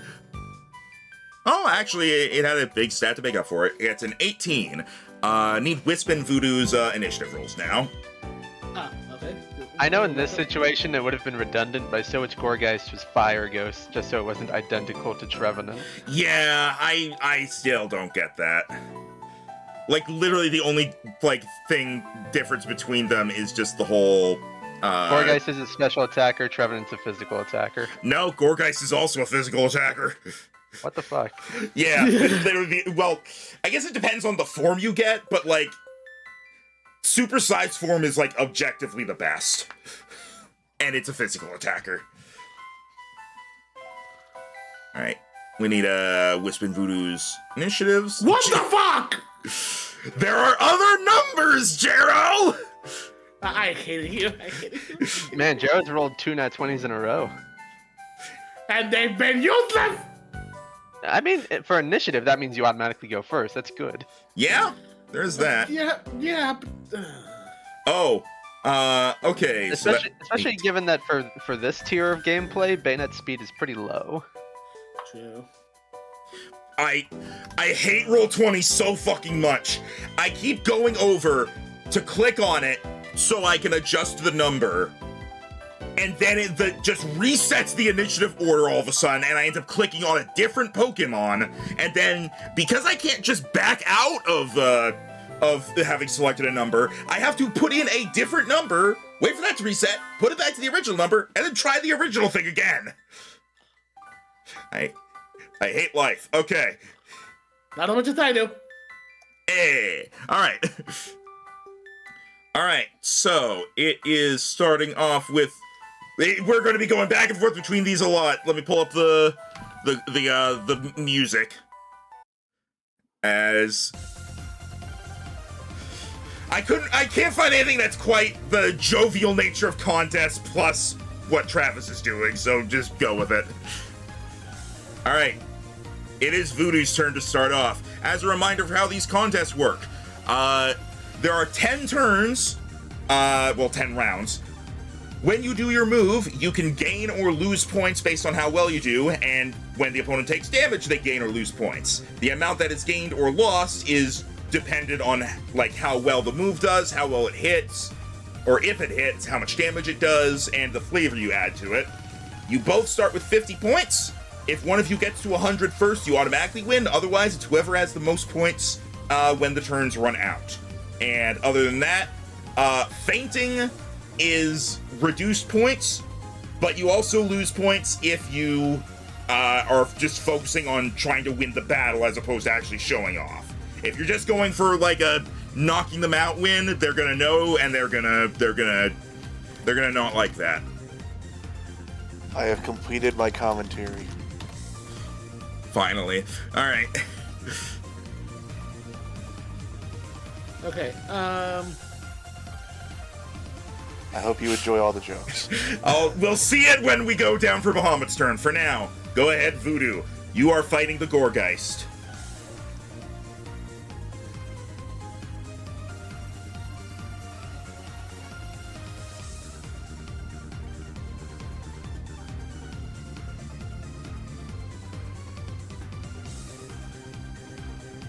seconds. Thinking of what to do here. There we go.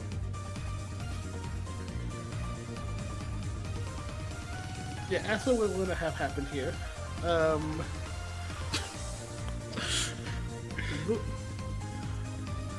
Voodoo is going to start things off by he's just going to go ahead and get out of and almost looks like he's running up towards the Gorgas, like almost like about to do an attack, when all of a sudden he just disappears as he disappears in the same air as using Shadow Sneak. All right, the Gorgeist is like ready to fight, and then Voodoo disappears, and both the Gorgeist and Jezebel kind of stop looking around, like what? I do still do the roll, right? Because I was able to. Yeah, it's still an attack. So go ahead and roll that. Hey, yeah, that will hit. If you can believe it. Then and then all of a sudden, just a distant bane. As he just actually no that, and then Gorgeist from Gorgeist's shadow just a Cheshire smile and glowing red eyes as he immediately emerges from her shadow and uppercuts Gorgeist with a shadow snake. All right, go ahead and roll super effective damage. So roll another d6. Oh, well, that's the 8, my bad. Also, why do you have 2 stab dice on that? Oh, I had that because of the shadow tag, but I got it off. Okay, I'll just subtract the 2 from that. Okay, so it's 20 plus a d6. Yeah, I was gonna say earlier, if you happen to have a damage boosting held item, that matters. It's fine. And now that I know it's there, I'll just remember to remove it. All right, so I was that before that, but he said that was fine, so I left it there. yeah, it's fine. It's fine to leave it there. Just now that I know that's what you have, I'll keep it in mind. Go ahead and just leave it and roll a d6 for the actual. Yeah, let me get the actual one.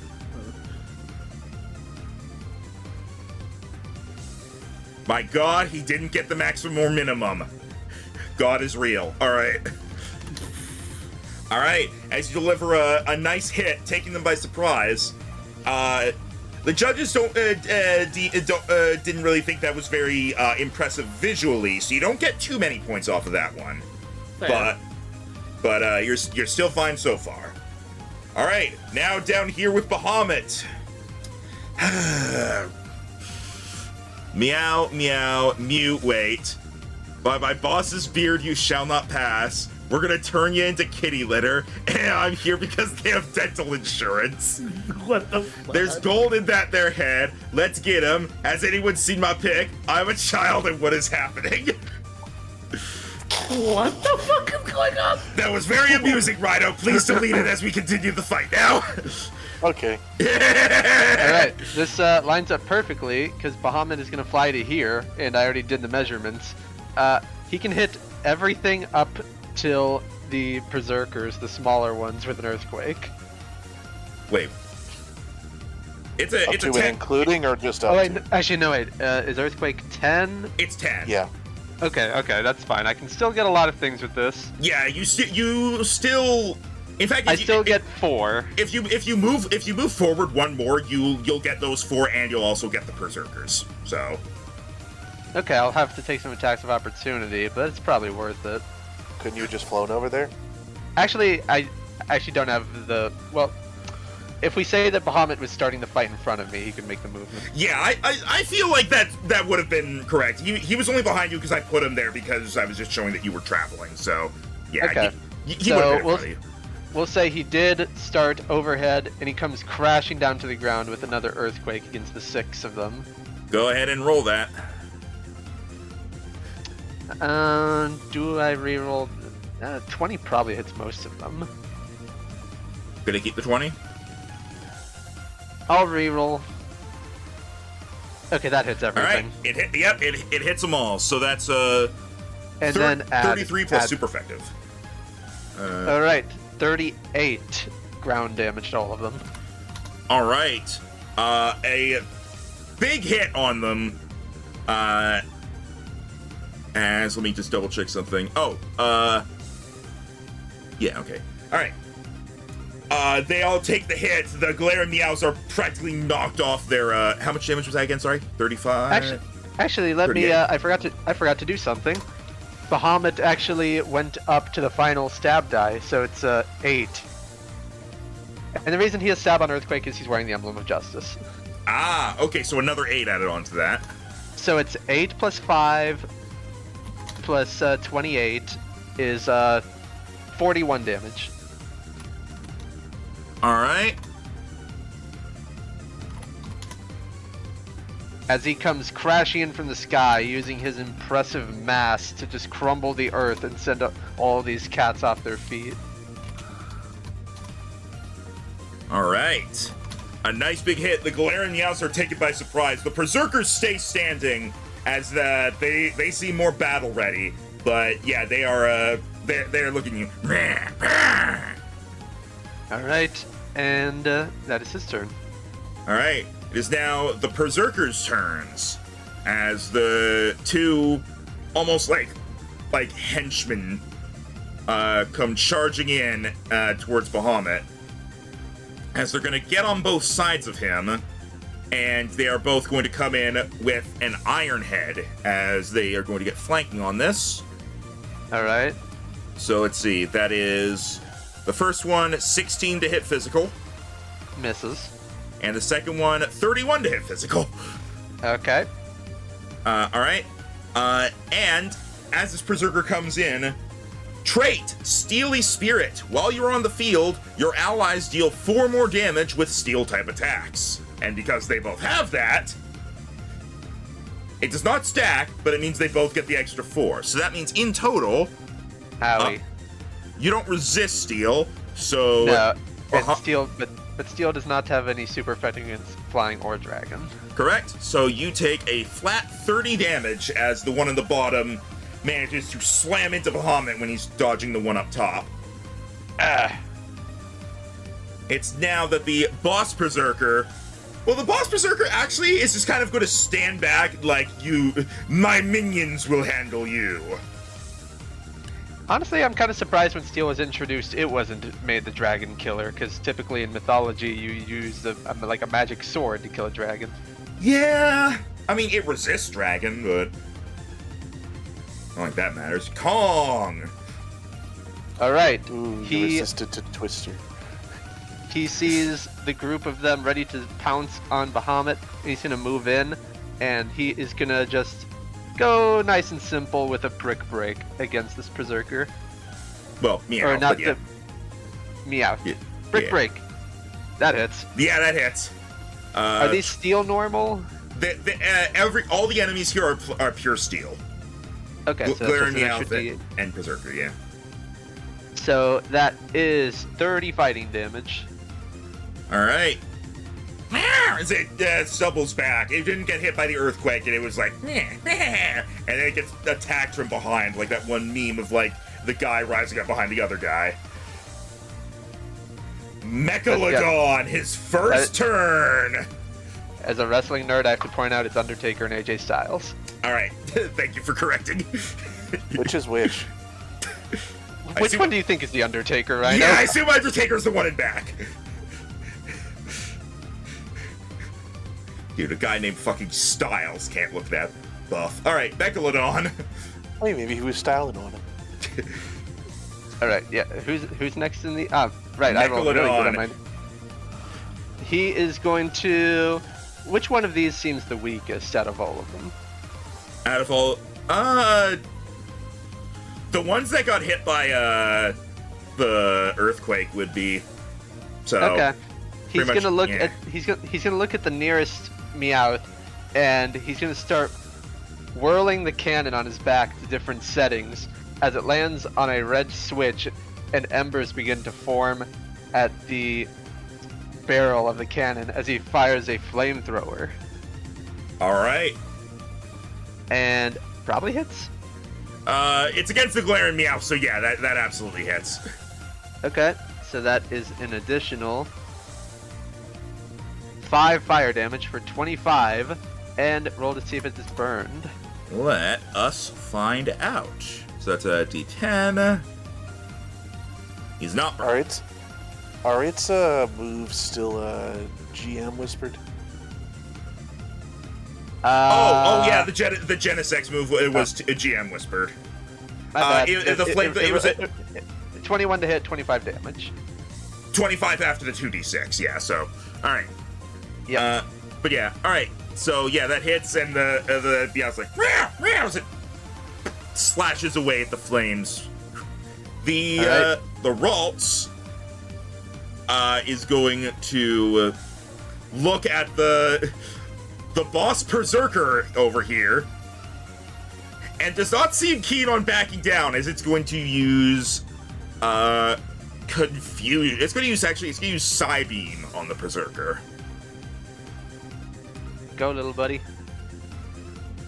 Oh, it crit. Oh, that'll do some damage. Steel does resist Psychic, and let's see. And yeah, the boss Berserker has the Battle Armor ability. So if you take damage from a type you are resistant to, you reduce it. Yeah, that's what my Genesect has, because it's what it came with. Alright. So, that is going to be... Okay, so... First off, the damage... That's that. So, first the minus...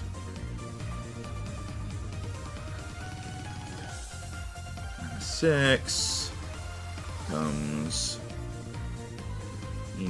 11, reduced by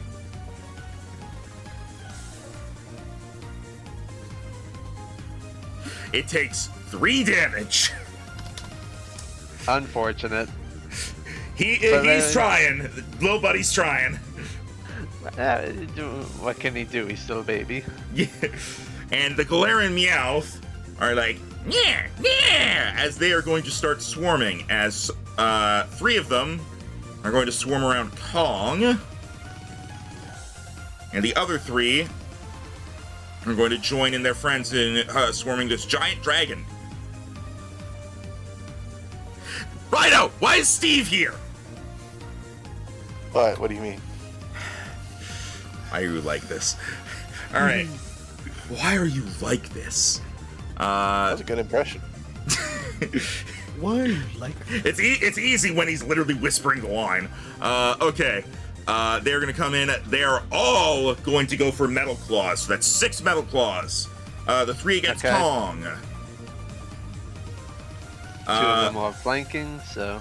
Yep, becomes a total of 17, 24, 28 to hit. 2 hits. All right, so that's...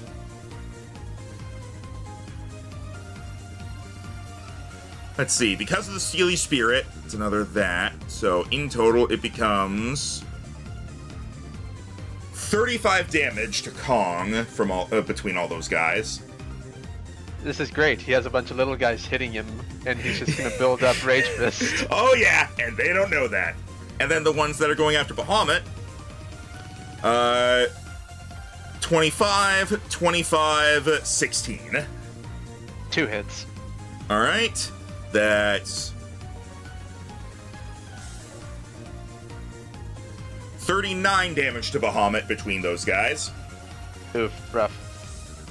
Yeah, the Steely Spirit is doing some work here. All right.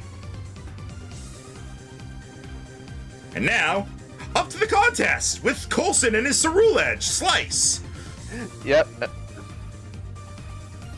See, it's just you guys and your enemies going back to back, and then a bunch of rounds of my stuff.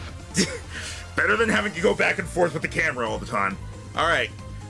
Cerule Edge is going to see Wisp ahead and is going to kind of run its blades across one another before spreading them out in almost like a big pose before it comes charging forward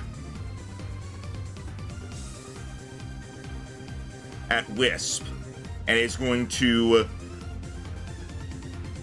come in doing a slash before kind of fainting, and when Wisp floats up to get out of the way, rolls underneath and comes in from behind to try to get you with Shadow Claw.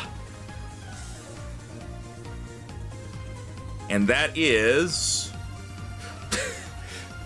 that is a 15 to hit, physical. Wisp? Yes. Yes. Okay. All right. I honestly wasn't sure, given how weak defensively Emolga is.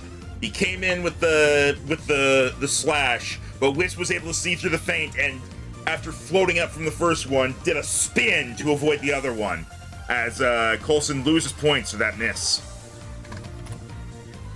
And Wisp, it's your turn now. This guy's behind you now.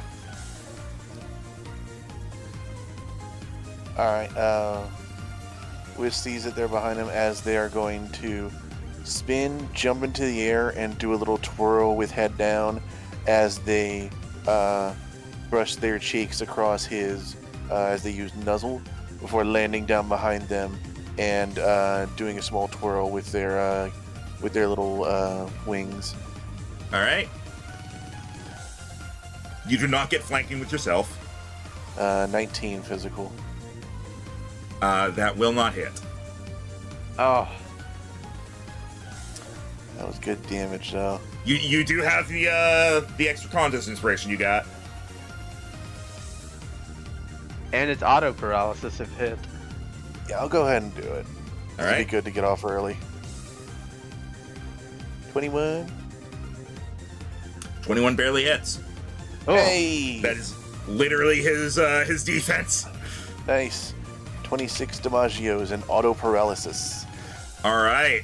As so that's 26 and the paralysis. Now, as a reminder, in contest, paralysis is a 3-turn thing, like a lot of other same with things are. Same with burn and poison, just to avoid it being completely game breaking.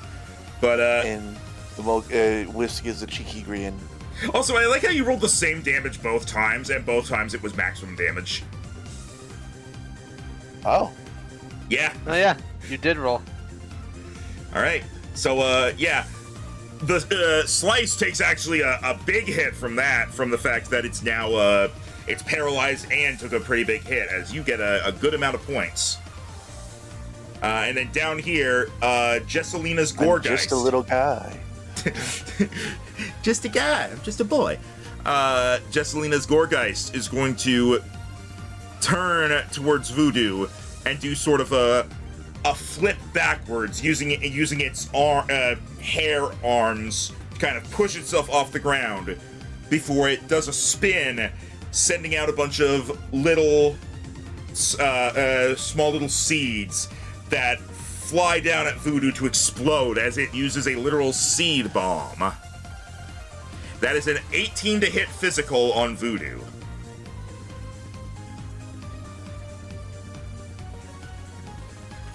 Jero? Where does he go? All right, Where did he go, that Jero? Where did he come from? Where did he go? Where did he come from? Cotton Eye Jero. Well, an 18 barely does not hit Voodoo. Oh, lucky. As, The MTC uses their performances for Jero's not here to give his own flavor, so I'll just say, as the bombs are coming down, Voodoo suddenly disappears, the bombs explode, and then it reappears at the same spot, seeming as though it didn't even move, but it still managed to avoid the hit, as Jezebel loses some points for that miss. And now it is Voodoo's turn, and unless Jero is back, then I think we gotta... Alright, that's fine, because we'll just do Travis's stuff till Jero's back. So it is Bahamut's turn now.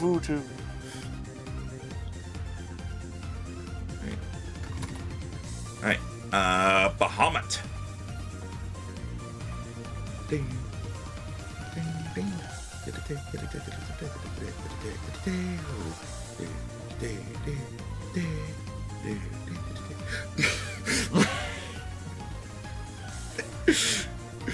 Oh. What?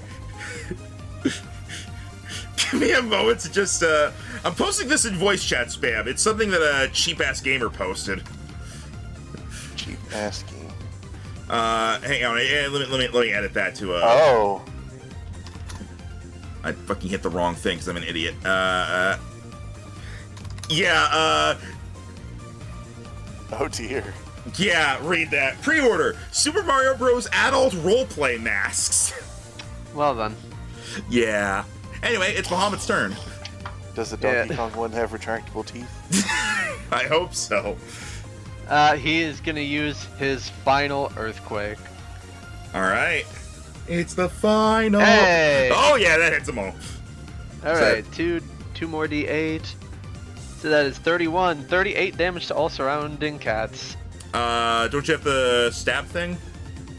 Or do you already have that on? Oh, I didn't fix it again. I fixed so many of the other moves, but I forgot to do that one. It's fine. It's so at 3, so it's 41 again. Oh, okay. Nice even number. Alright, 41 damage to all of them. As one of the Glaring Meowth is knocked over on its back, and it doesn't seem like it's getting up as you took out one of them. Very nice. Alright. And yeah, he's now officially out of earthquakes, so gonna have to start relying on other things. Alright. The Berserkers are not a fan of what you keep doing, and they kind of give a nod to each other as they retract their claws, and they dive in towards you as they both attempt to use Play Rough. Oh, that's bad. 31 to hit physical, and 19 to hit physical. 1 hit. Alright, so that's super effective. This does not get the Steely Spirit thing. So, super effective. 21 damage. Yeah, considering they don't have stab on that, I didn't expect it to be too great. They also rolled like shit on the super effective. And also only one of them hit. The boss Berserker is still just sitting back and watching things happen. But it does seem like as more things are getting knocked out, it is getting ready to get itself involved. It kind of moves forward and just kind of pushes the rolls aside. Don't you do that to him. Pushes him again just to fuck with you. Kong! Which one of these 3 is the most hurt? The one on your right and the one below you, because they were the ones that were hit by the initial. Wait, actually no, because you used Brick Break on On one of them, I don't know which one. I think it was the one directly in front of you. Okay. Yeah, it was the one directly in front of you. I'm gonna aim at that one again with a Drain Punch. Alright. Hiya! That hits. Yep, do the super effective. Okay, so that's 12 plus 18 for a total of 30. Alright, and you heal 15. Yep, I heal 15. Alright. Megalodon! We didn't already pass my turn already, did we? You weren't, we went past you because you weren't here. Apologies, I thought I had time to go to the restroom. My bad. No, it's fine. We were able to just go to Travis's turn. What you missed is that the Gorgeist essentially did a flip and tried to hit you with Seed Bomb, and it missed by 1. So Voodoo essentially vanished and then reappeared after the Seed Bombs were gone. Yeah. So You and Rhino got points. You and Rhino got very lucky in that both your opponents missed their opening attacks. Yeah. All right. We will go to your turn after Megalodon. Just real quick, he's gonna aim another flamethrower at one of the Meowths in hopes of taking it out. One of them behind Salamence. All right. Flamethrower, go! That hits. Yeah. So that is a grand total of. I don't know why I did that. Oh, I think it's because I accidentally hit another letter. 2d6. 32 fire damage. As that Meowth also goes down. I don't know why I really wanted to do long A's for a moment there. Meow. That Meowth also. Alright, he's gonna keep his distance since they all just seem more keen on ganging up on everyone and he's more of a distance fighter. Alright, before we go to the Ralts, we'll go up and allow Jero to have Voodoo's turn real quick. Who do you voodoo? Okay. Again, let me have it mentioned real quick. As Voodoo gets out of the way of it, he's going to okay. Again, as Voodoo manages to disappear and reappear, getting away from the seat on foot, was able to land. Again, Voodoo starts to gather up energy around them as he starts to as he gives he gives his hand a snap, as suddenly he gets surrounded by a circle of will-o-wisps as he goes and as Gorgas goes for a swipe, he goes and jumps into the air with all the will-o-wisps around him as he goes ahead and waves a hand down as a freaking rainfall of ghostly fire goes straight towards the Gorgas to try to hit it with will-o-wisp. All right, I'm also going to move these guys to more center stage real quick. All right. All right, let's see here. Yeah, diving. As the will-o-wisp circles around, Gorgas spreads its hair arms and shakes the fire off before it can really do anything. And you lose a small amount of points for that failure, but you are still ahead. All right.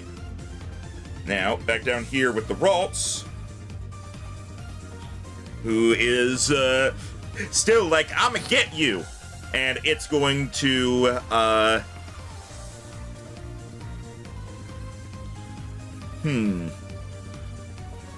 It's actually going to, look at the Berserker, and then it's going to look back at Bahamut. And then it is going to send out a wave of energy towards Bahamut. Oh. As it uses Heal Pulse. Hey! Go ahead and roll a number of d6s equal to Bahamut's level. Oh boy. That's a lot.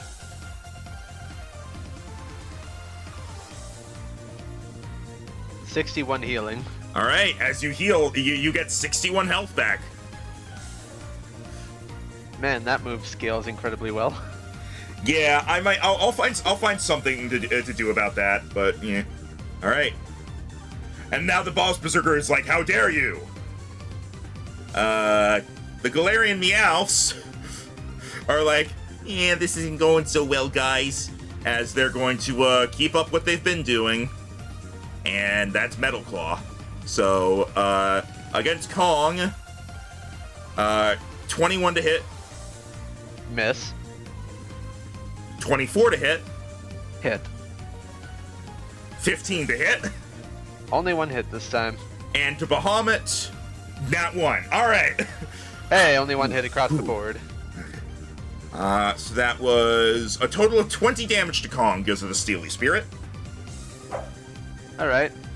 He's now at exactly 200. Yeah, he's definitely gonna get a full. He's gonna get at least one full charge Rage Fist off before he goes down. All right. What? Yeah. My knee. You know about like what happened with my knee, right? I don't think so. I was literally like getting up from bed, and I took a few steps. My knee cracked, and then my leg literally just gave out. Oh god. And since then, it's like it's been getting better, but like it hurts to like stretch it too much. Today was particularly like it was a lot better, but I just got a twinge of pain right now, and it just took me by surprise. Yeah. All right. Yeah, joint pain sucks. Yeah. All right. I like fell when I was on a walk the other month, and I fell on dirt, but my knee was still sore for over a month.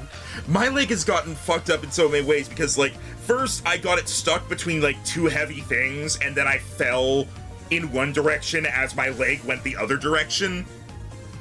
So there was that happen, and that fucking hurt, and then there was this, and just my left leg hates me. Anyway, Slice is going to roll to see if it actually gets to do anything this turn.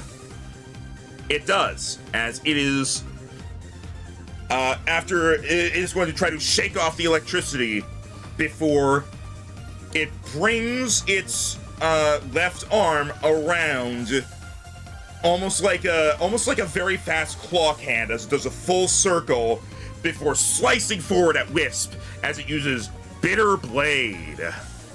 What that? That is Cerule Edge's signature move. That is a 28 to hit physical. Yeah, it is. All right. That is 30 fire damage. Ouchies. And he recovers half of the damage he dealt. Ugh.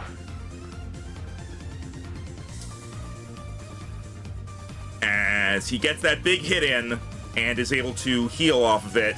That's some points for him. You don't lose any points, but all right. And now it's Wisp's turn. All right, Wisp is gonna be like hunched over from the slash as it seems to pant before it braces a paw on the ground, before suddenly pulling up as it seems to almost pull up its own shadow as it uses double team. And now there's two of them standing there, and as they both stand up, suddenly they seem not tired at all as they look at each other, nod before each dramatically pointing up at Cerule Edge with a mirror paw like, you. All right, so double team? Double team. All right, I don't really know what to use for that, so I'll just assume you remember it's disadvantage on attacks to hit you until, I'll use that. Disadvantage on attacks to hit you until you do get hit. I'm thinking of like... or recall. Yeah, I'm thinking of adjusting double team, so instead of just being disadvantage, it's like the mirror image spell. I'm thinking of doing that, because it would probably be like Campaign 2 sort of patch, but I'm just thinking of doing it so it's not just a straight disadvantage thing. That's boring. Especially after seeing how double team is used in the anime. Like, Jesus. Alright. The judges seem to enjoy, seem to like your little prep. They give you a few points for that. Okay. Well, it was just a status buff move, so you still get points for it, but since it was just a status buff. Well, no, you did flavor it really well, so yeah, they give you 10 points for that instead of 5. Okay. Gorgeist, having shaken off Voodoo's fire, is going to attempt to do something very similar, as it is going to shake its arm. I was about to say shake its arm hair, and I don't like that mental image. Shake its hair. Shake its hair arm. Yeah, there we go. And send out little seeds as it attempts to leech seed Voodoo. Never mind, it's not an attempt, it just happens. Oh, well, that's not fair. Yeah, I feel like that should not be the case, and I don't know why I wrote it as such. So I'm going to say it's a D4, 1 or 2 makes it apply. So go ahead and roll a D4. That seems more fair to me. All right. Voodoo is able to, just like Gorgeist did, shake off the seeds, meaning essentially, hold on. Can I add a bit of flavor to try to get a bit more points minus for them? Go for it. They can, as the vines start to get around him, Voodoo just get us up as it's going to use like Will-O-Wisp again, but does it like a wave around itself as it makes the leech seed almost turn to ash, and it just goes looks at the Gorg as he just waves his finger like Yeah. Like pretty much like almost like in like even like going in the way just enjoying like this sort of like back and forth, like he's just grinning the entire time, enjoying the fight, which I'm guessing Voodoo just enjoying all in general, considering it being away for so long, considering its backstory. Yeah. All right. Jezebel loses some points for that failing, and you gain a few points for the flavor. And now it's your turn. Okay. As we come to 2 turns in, Aiden, you are currently ahead of Coulson by a fair amount. Cade, you are ahead of Jezebel by a fair amount as well, though your overall points are edging more towards the lower side. You are slightly above average. or slightly above 50. Because you had a couple turns of just kind of missing. Yeah, that's not worth it. But hey, now you can fix it. Let's go. It's open. But to try to be able to do a bit more here is because doing a status move would be more effective without doing the same thing over and over. So instead, we're actually going to go for us and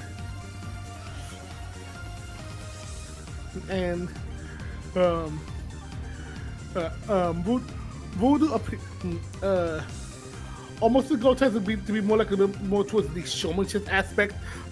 They can would suddenly like disappear for a moment, then appear in front of a Gorgon, and then almost akin to like a bow. But as it's doing so, it's a one of the hands is bowing to almost starts to glow in dark energy. As he does a fake bow, he suddenly lunges and attacks at the Gorgon, trying to hit with a throat chop. All right. So kind of like his version of false surrender in a sense. All right, let's go for it. Ooh, that's not like great. Well, that just doesn't hit. Yeah, that definitely isn't gonna hit. Do you want to use one of your 3 inspirations? Again, yeah, let's try it again. That's better. I hope. That barely does not hit. Really? Wow, it's tanky. It's a Gorgeist. Yeah, that's just not gonna be good considering he's a physical attacker. Alright, are you just gonna take that, or are you gonna try one more? I don't want to use them all in this, but I want to see them all for the middle of the tube. Also, I'll tell you this right now, we're probably not gonna get to the last round of this session. Oh, I okay. imagine not, yeah, I yeah. figured it's not. In Nah, that case, I won't go for it then. Such a late start made that impossible. Oh, come on! Nah.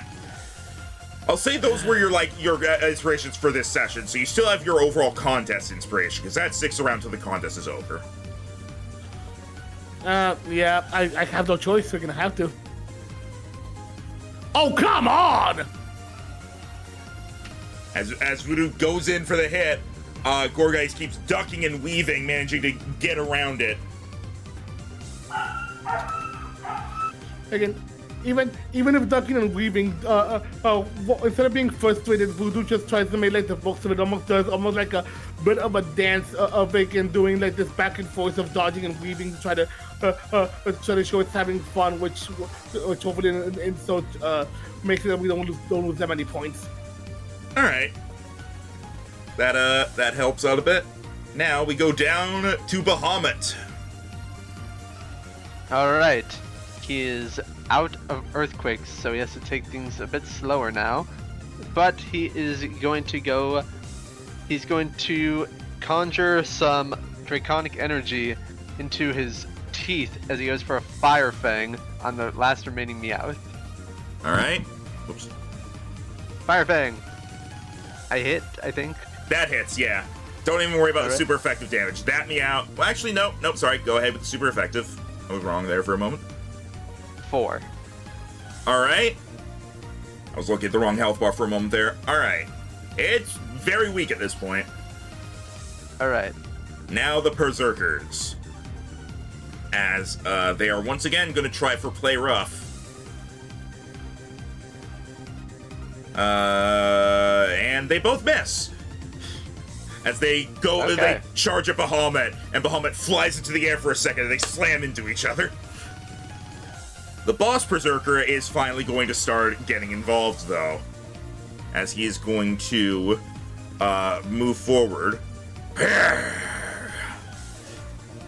Getting right up in Bahamut's face before trying to hit him with an Iron Head. Okay. That is a 32 to hit, so... Yep. And that is 30 damage Okay. as it slams into you, finally giving its minions some backup. Kong. All right. Gonna go for one more brick break on the weakest Meowth. All right. And that Meowth goes down. All right. Very good. Mechalodon. Since one Meowth is just barely standing, he's gonna hold his flamethrowers and steel resist itself. So he is going to send out a Thunderbolt at it as the gears in his cannon turn once. Oh, no, this time little platings come off the front of his chest as another cannon comes out, this one sparking with energy as he shoots out a Thunderbolt. Going full Iron Man on him. Look, it's boring to say, oh, he shoots something out of his cannon every time. Alright, that hits, and that Meowth goes down. Alright, nice. Alright, the Curlia is... I keep saying Curlia, the Ralts. I have a Curlia on the GM layer, like, right beside it, so I keep getting thrown off. The Ralts... Ooh, Ghost Curlia.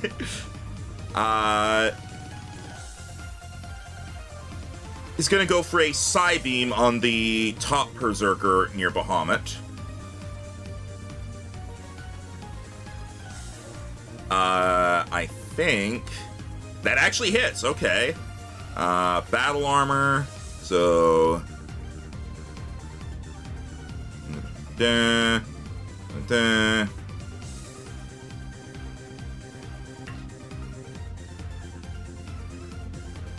Two damage to that Berserker up top. Goes bad. He's trying. And, well, let me actually... No, okay. Psybeam did not confuse. Alright.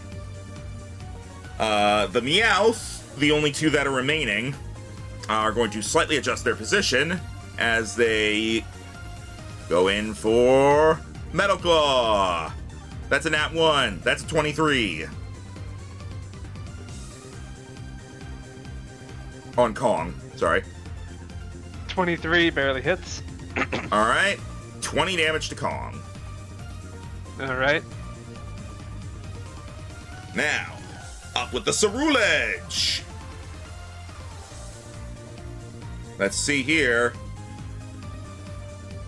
As he tries to pull out his blades again, the electricity stops him and he kind of falls to one knee as he tries to steady himself.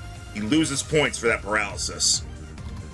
And not Two Emolga kind of give a smirk and like adjust their fur over their eyebrows a bit, like heh. And now it is Wisp's turn. And now that we've done that,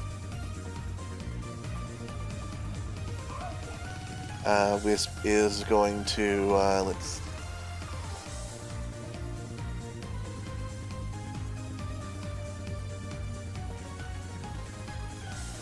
Wisp is going to here we go. You see them starting to run around it, around the Cerulege, like as his movements are slowed by paralysis. They're just going faster and faster and faster, like their speed is increasing. As the effects of the double team are still going on, and then at a certain point, Wisp almost seems to disappear. And as he looks around, suddenly it appears, it comes down from up above and appears right in his face as it gives a shock to him as Wisp uses Astonish. All right.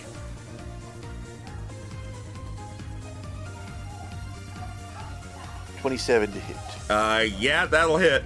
Go ahead and roll the super effective because that's a ghost move. All right, so that's 25.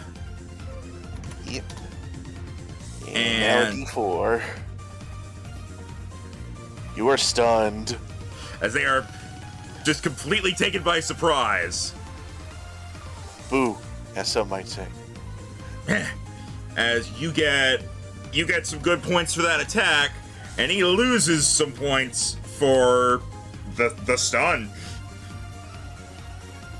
All right, down with the Gorgeist. There's been a whole lot of nothing going on here, and it wants to fix that, as it is going to pull its arms back and try to slam down on Voodoo with a Power Whip. That is a 14 to hit physical. That does not hit Voodoo. Who do you voodoo? Not this dude. That doesn't hit, right, Jero? He might be away again. No, but it does not. I already. Oh, sorry. Oh. Sorry, Pickett.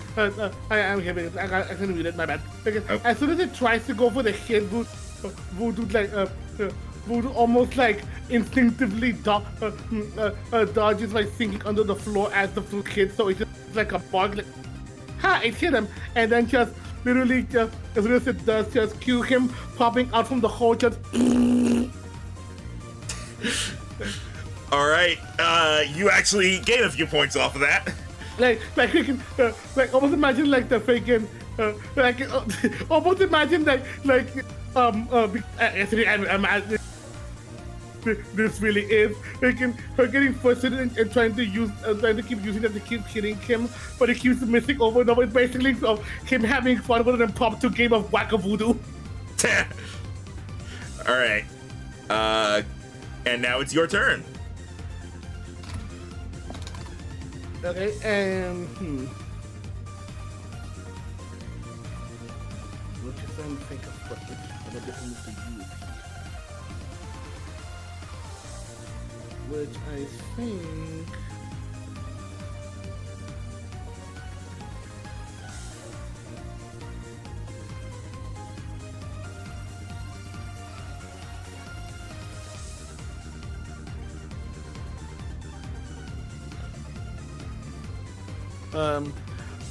Okay, in this case, we're going to go ahead and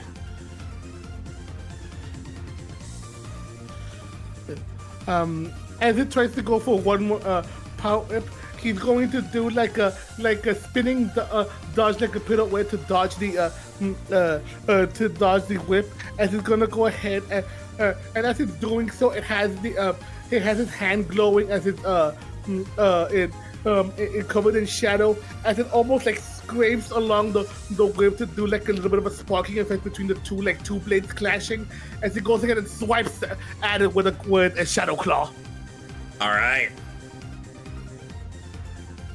Oh yeah, that hits. Damn it, 17. Just a little more. Okay. Tell me about it. All right, that's super effective. So go ahead and roll an extra d8. So 28 becomes. 36. Well, actually, remove 5 from that. It's still counting spell tag damage. 31. All right. A nice big strike, finally ending the stalemate that seemed to have been going on between the two of you. All right. Back down to Bahamut. Alright. He's still more concerned about thinning out the pack, leaving the leader for last. So he's going to go for another Fire Fang, this time on the Northern Berserker. Alright. I don't think that hits. That does hit. Okay, that was very low damage, but I do get to add another d8 to it. Alright, so that becomes 22, and roll to see if it's burned. Alright. Barely not. Alright, is what it is. The Berserkers are now going to follow their boss's lead, as they're going to go for Iron Heads as well. Try to use their own metal bulk. That's going to hit. Okay. And that's a 22 physical. Barely hits. Alright, so they both hit for a total of 58 damage. Ow. If only I still had the Rocky Helmet on this guy. I don't have it equipped on anyone right now. And the boss Berserker is kind of like, good. And it's going to take a moment to sharpen its claws with Hone Claws. Fair enough. And that's... Where is the damn... There we go, there's the fist. Alright. Here comes the giant fist. Alright, Kong. These meowts are about looking equal. Thereabouts, yeah. Alright, he's gonna aim for the one just south of him with another Drain Punch, try to keep his health up. Oh no, I missed. No, you hit. Oh, wow. You Okay. barely hit. These Meowth are very low level. They're level 8. Alright, D10. So it takes... Ah, bummer. Okay. That is 29 damage, so I heal back 14. All right. It's, yeah, it's looking pretty bad at this point. Nice. Megalodon. He will yet again shoot a Thunderbolt at that same Meowth that Kong just weakened. All right. Thunderbolt, go! Hey! And it's dead. Very nice. All right. Well, I hope not actually dead. It's down. Ralts is once again going to send a heal pulse at Bahamut. So go ahead and roll another however many d6s. Oh man. I'll probably nerf it to be d4s instead. I was gonna say, should we nerf it to just be half your total level? Because the big thing is the amount of dice. That's fair. Yeah, I'll say a number of d6s equal to half their level rounded. I'll say rounded up though. Okay, so I still get 28 healing. Okay. Yeah, I think that's better going forward. Because otherwise, that is the de facto best, can't live without it support move in a late game team comp. Yeah. I also might lower how much PP it has, but... Alright. The last Meowth is gonna run away. That is very fair. Do you want to stop him with an attack of opportunity? Kong doesn't trust him to not get in the way later, so he's going to use... I don't actually have that move, I'm just having it for when I go back to the move trainer later. I'm going to use Thunder Punch, because I don't have Fire Punch on this guy. Alright. Hey-ya! That hits. 29 damage. He's not taken out, but... You can roll to see if he's paralyzed. No. He is not paralyzed, but I'm going to say that between how little health he has left, I'm going to say, like, you deliver, like, a second punch and it takes him down. Because he was running away anyway, so...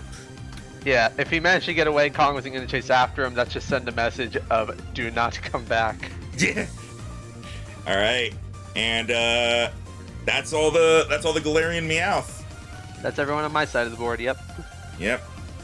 Which means it is now time for Ceruledge. It is... Let me double check that stun thing. It was stunned until the end of its next turn. Was that it? Yes. So It does not get a turn. So he doesn't get to do anything. Not only is he paralyzed, he can do literally nothing as he just stands there, which is a major point loss. Wisp just being built around not letting the opponent have a turn, really hurting him. As it's especially low, a lot of points lost because it's a ghost that got scared.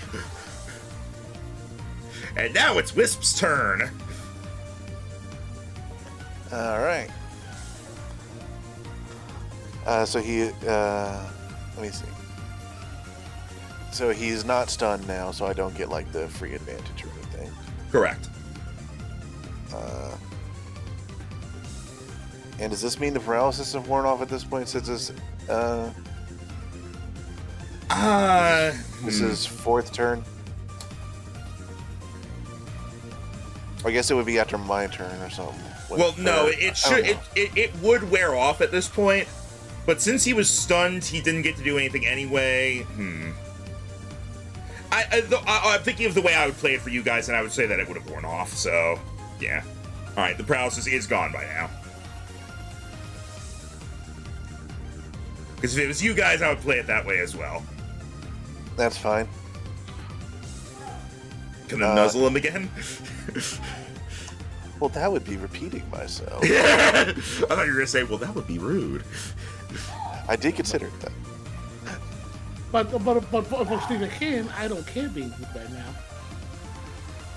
But so, instead, what Wisp is going to do is they are going to glide in a tight spiral around Ceruledge before diving down and seeming to grab a hold of its shadow, pulling pulling it over themselves as they start to see sparks come out of it before suddenly it almost seems to conduct the electricity through the shadow itself as it follows the trail all the way back to Cerule Edge as it uses Spirit Spark. All right. Signature move. Yeah. That hits. Roll a d4 for paralysis. All right.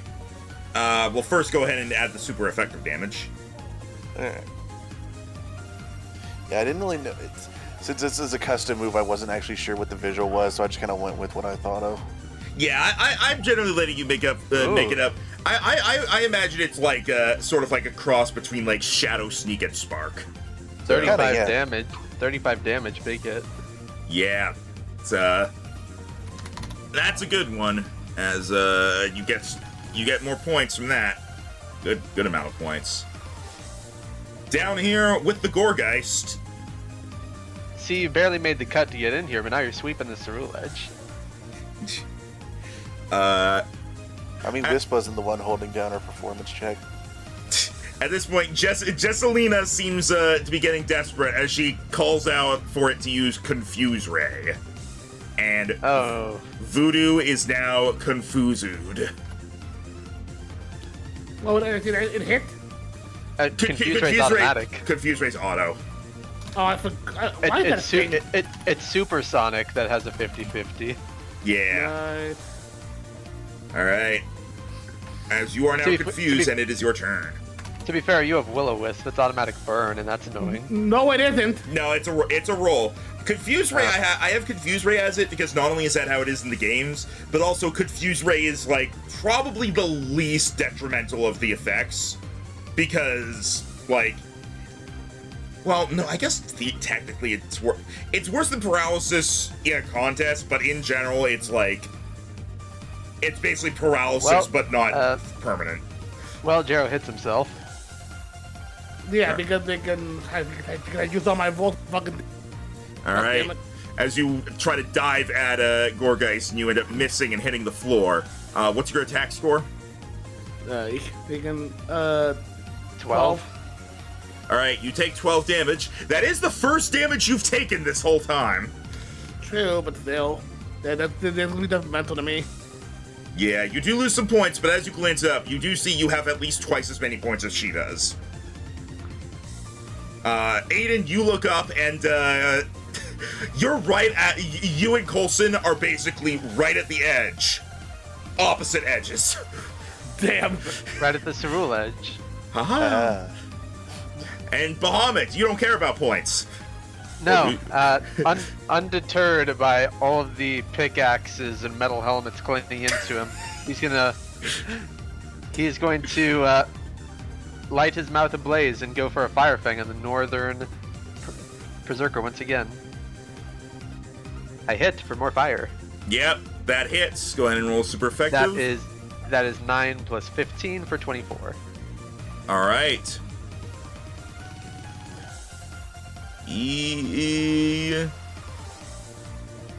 That was you used Fire Fang on him last turn as well, right?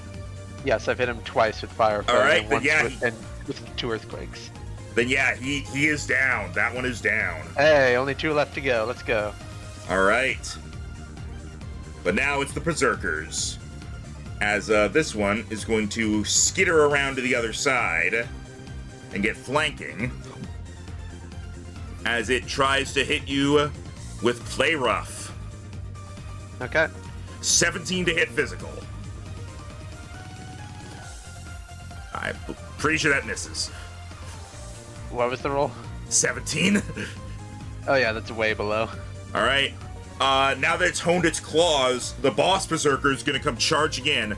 Ironhead, and it has advantage because of honed claws. That is 22 to hit physical. Ah, barely hits. All right. That is a total of 31 damage. Oof. That puts me at exactly 100. All right. And now it's Kong. Kong is going to get behind the Berserker, the Alpha Berserker, and he's going to go for a flurry of ghostly punches as he goes for a close combat. Hey-ya! Oh my god! Oh, here we go. I get to add 40-10 to that. Okay, so that's 37, 49, 58, 68, 76. As Kong comes in and delivers a flurry of blows, and the Berserker stumbles forward, having not expected that, as it turns back towards Kong with a glare in its eyes. You have made it angry but done a lot of damage to it. He's just like, bitch, I've defeated Hoopa and Entei. You got nothing. Mechalodon. All right, he is going to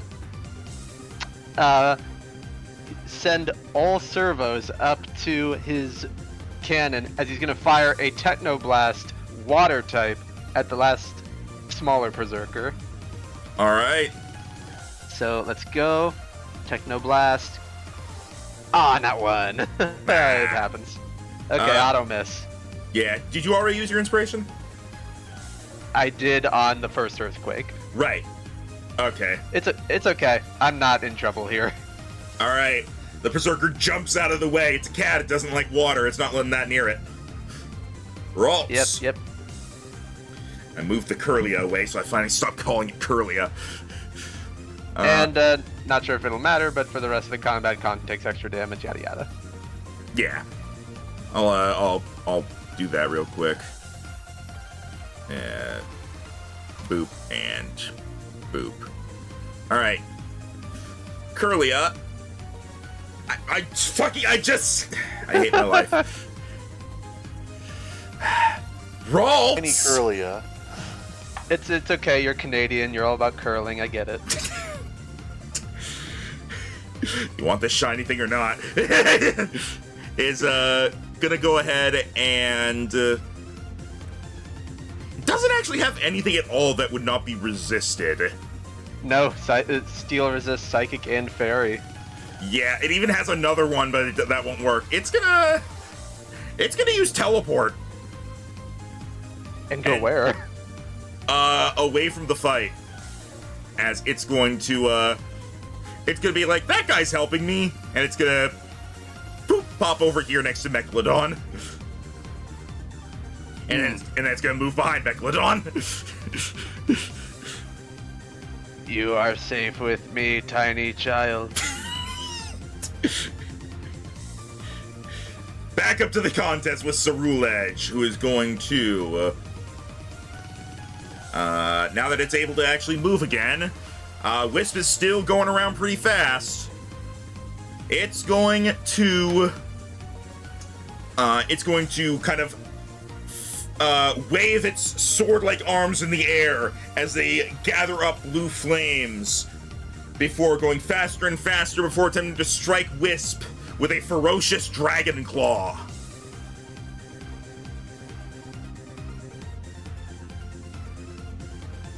It has disadvantage to hit, so that's a 31. Jeez. It's Cerulege, man. I knew I should have kept you paralyzed. That is 24 damage as it focuses and strikes at the right Wisp. And the double team dissipates. As a reaction, I'm going to use static. You're now paralyzed. Oh, what a bitch. Well, yeah, Wisp is a bitch and a half to fight. You know what? Real quick. You get to move. You get to move once. I'm gonna try. I'm gonna give you a chance on something, Rhino. Roll deception. Okay. Aiden, I guess. Yeah. All right. That would, he doesn't lie a lot, so. Pretty good roll. All right. That's good enough. As the judges believe that Wisp deliberately got hit to inflict the static, and so you do not lose points. Woo! In fact, essentially, the points Colson would have gotten are balanced out by being paralyzed, and the points you would have lost are balanced out by being awesome. Hooray! And now it's your turn! Hooray! As Wisp hops back onto her feet, brushes off one of her ears, and then wags finger like,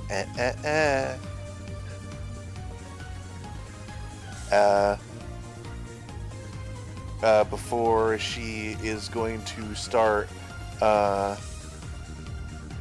ducking and weaving all around this ledge, actually like climbing up the swords from its slowed down, paralyzed self, before she suddenly flips up, whacking under its chin with her tail, before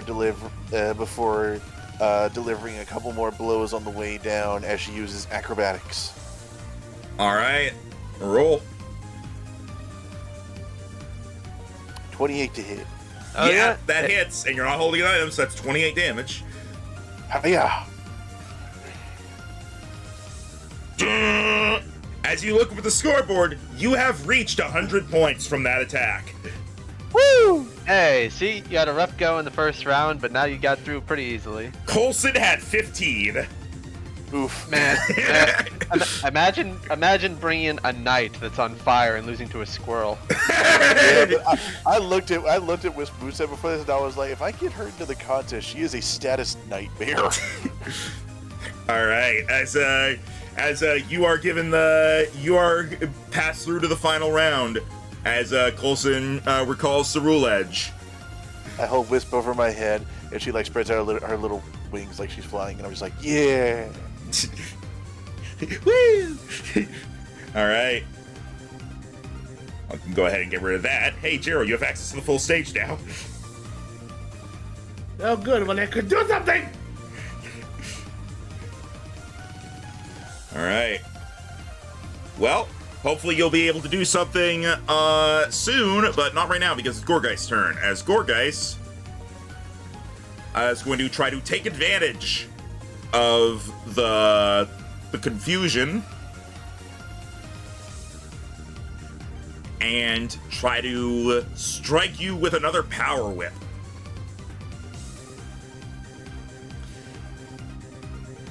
$17 to hit physical. Miss. Once again. So just imagine like Voodoo's like just like moving around like in a daze almost. Think, you know what's good? We're going drunken master style. Yeah! He's gonna he's like all doing other things, and he sees the whip, and he just goes ahead and just like dodges it, and then almost like uses it as a balance pole to like pirouette for a bit before he goes back to like the drunken stance. All right. Also, go ahead and roll a d4 to see if you shook off confusion after the last turn. I forgot to have you do that. Oh, Yeah, come on! It's fine. All right. So yeah, Jezebel ended up losing some points from that. It is now your turn. You get a turn.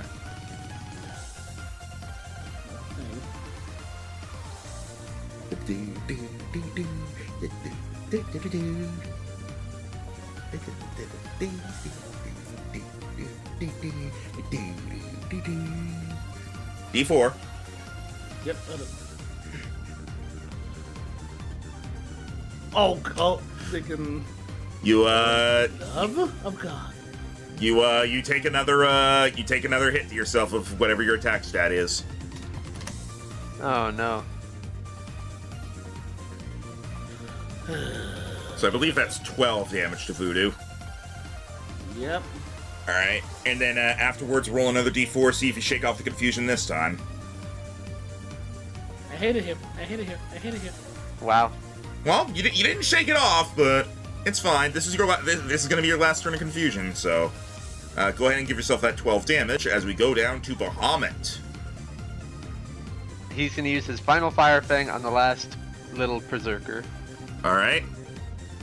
Alright, come on buddy. Fire fang, let's go. Hits for Yep. did I get 27 fire damage. All right. Good. Let's see here. Not burned. And he's now out of fire fangs. All right. This berserker is going to come at you with a slash. Okay. And that's a 17 to hit. No. All right. The boss berserker is decided it's going to deal with Kong. And it's going to come at Kong with Iron Head. Okay. Ooh, 19 to hit physical. I think that misses. Nope. All right. Kong. He's going to return the favor, and he's going to use his last close combat since he only gets 2. All right. Let's just victory star that one. All right. Because I don't want another nat one. So that will hit automatically, and I get to add another 2d10 to that. All right. 36. So 24 plus 12, 36 plus 13, 49. All right. It is it's below half at this point. All right, and now Kong takes an additional +4 on all damage. Yep. Speaking of damage, it's Megalodon. All right, he is going to fire another Techno Blast at the little Berserker. All right. Hiya! That hits. Yep, that hits, It's and 24 water damage. And it is knocked out. Very nice. Only 1 to go. Just the big guy left. Yep. Speaking of big guy, here's Gorgeist. When they big go, Speaking of big, here's Gorgeist. that works. Also, I can close so many of these sheets now, thank God. Alright. As Gorgeist is going to try Power Whip one more time.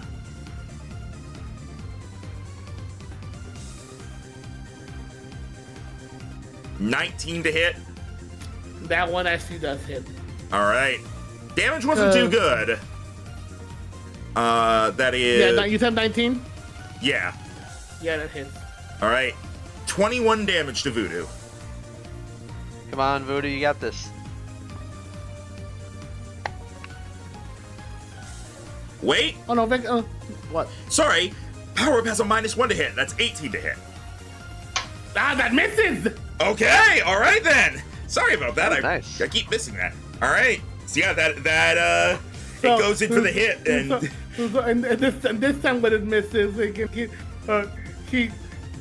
he goes ahead and just jumps over and then almost starts to, and then as he lands, he just lands on top of it and just slides down like a slide, like whee. shit.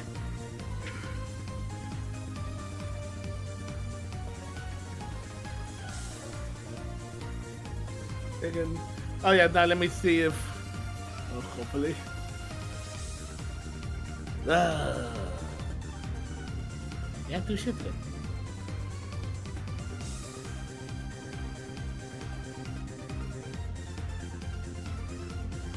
You guys just saw that, right? Yeah. Sorry, I was just adjusting this thing. Alright. So yeah, Jezebel loses some more points, and now it's your turn. But I rolled a 2. Oh, sorry. Alright, you take the damage, and you are Man, no hit longer yourself. confused. Hit yourself on all 3 rounds. That's rough. Yeah. As you look up, you see you are actually sitting back at the starting amount of points at 50, but Jezebel is still way below you. Oh. This is a contest of try not to be the worst. Unfortunately, which sucks for me because I want to do so much better here. Hopefully, it's we'll get a complete chance to do more next time. You got a really good opening round, but a bad fight round, while Rhino got a really bad opening round, but a really good fight.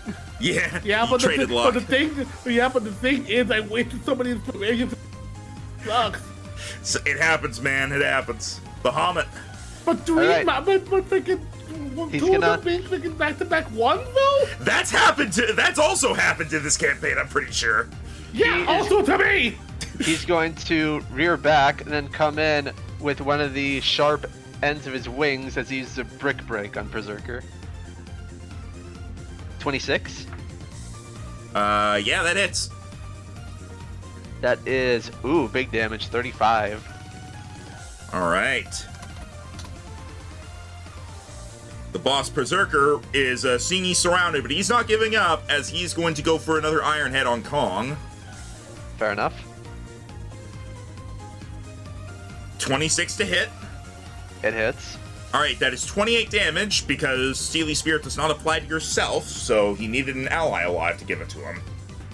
So it's just 28, which actually is reduced by 4 because of close combat, so 32. Okay, there we go. Kong. Wait, sorry, is... add another 2 to that. I forgot to account for home claws. Sorry. That's okay. Okay, now I get an even 160 health. But right. Kong has now been hit for the maximum of 6 times and is going to go for a Rage Fist. Oh, buddy. Let's see it. Oh, no, I missed. It's only a 22. 22 barely hits. 22 meets it. Oh, my God. Okay, so I get to add 66 to this. That's 26 plus 19, making it 45. And the boss Berserker goes down as he tries to stand up, but he's not able to. He looks to Kong and glares at him before almost giving a respectful nod. And he limps off with his Meowth and Berserkers in tow. Kong just folds his arms and nods his head to body respectfully. And he's just like, eh. I've had way tougher. But right. Travis is gonna slowly walk over to the Ralts and bend down and be like, well, got here just in time. You put up quite the fight, little guy. And we'll get back to that in a moment. We're going to finish up with Jero and Jesselina, which at this point we already know how the initiative goes, so I'm just gonna clear the turn order. It's just you two left. Gorgeist next, and then Jero. Yep. All right. It's out of power whips. Gorgeist is gonna try. Well, no, Seed Bomb would have disadvantage. It is going to go for Shadow Sneak, as it's going to try to kind of dart behind Voodoo and strike from behind. That is 28 to hit. Okay, that will hit. It is super effective, making it a total of 23 damage to Voodoo.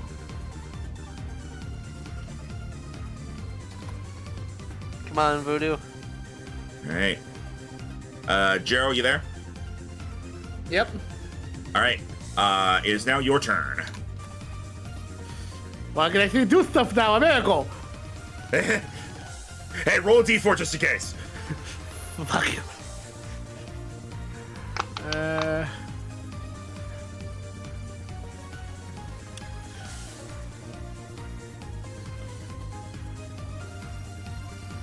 Oh. Huh. Huh. What?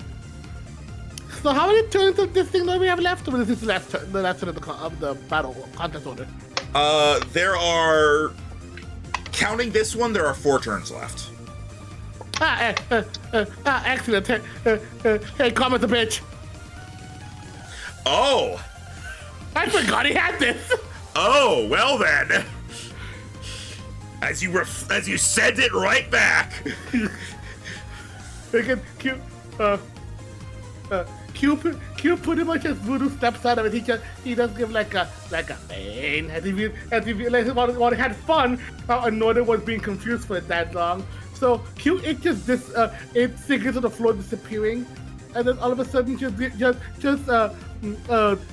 just does a tap on its back, and then as it turns around to see it, just Q Voodoo doing like almost like an astonished attack.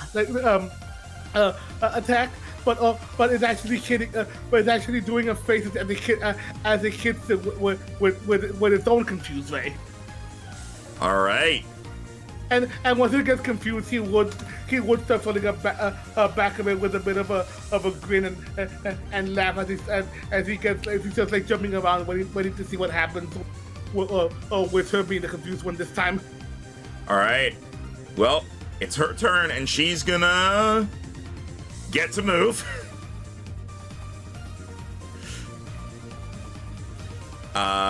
She still doesn't have a whole lot she can do, though. She's gonna once again try to Shadow Sneak behind you.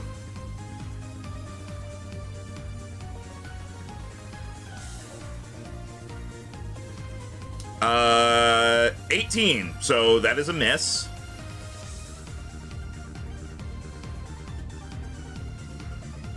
Still confused.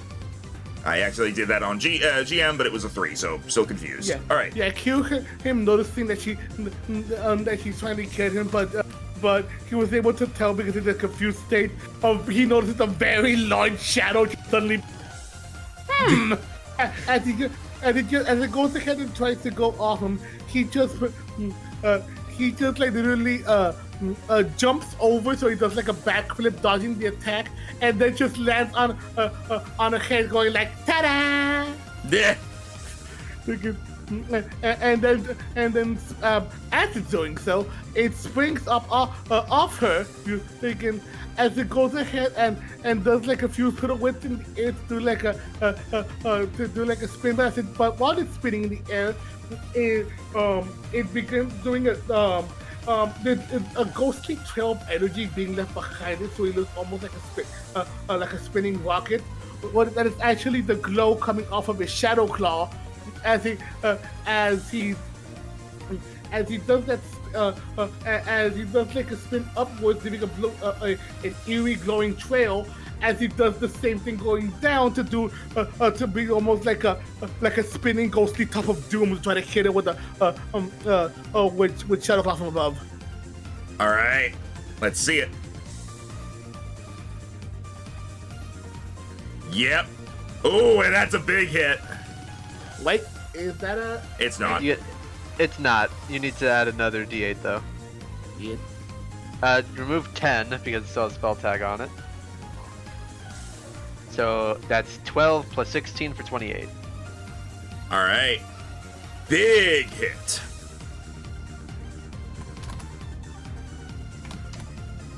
All right. It's a good thing you guys are flavoring this, because from a mechanical perspective, this is the dumbest fight I've seen in a while. That's what the flavor is for. All right, Gorgeist gets to move. I'm sorry, Jero. What? It got to move. Oh.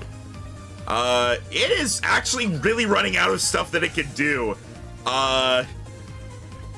It's gonna use Dark Pulse just to try to hit you with something. And that's going to be disadvantage because of range.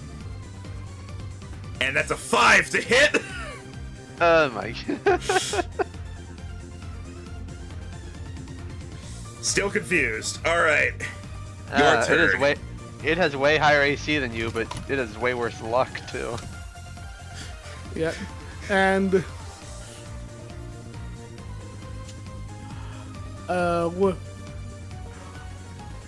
with that again, with all that going on, again, he's now gonna go ahead and go to while it's in a while it's in that day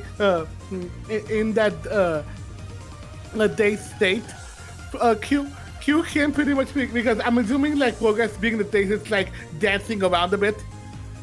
It's like it's going like back. wobbling. Yeah.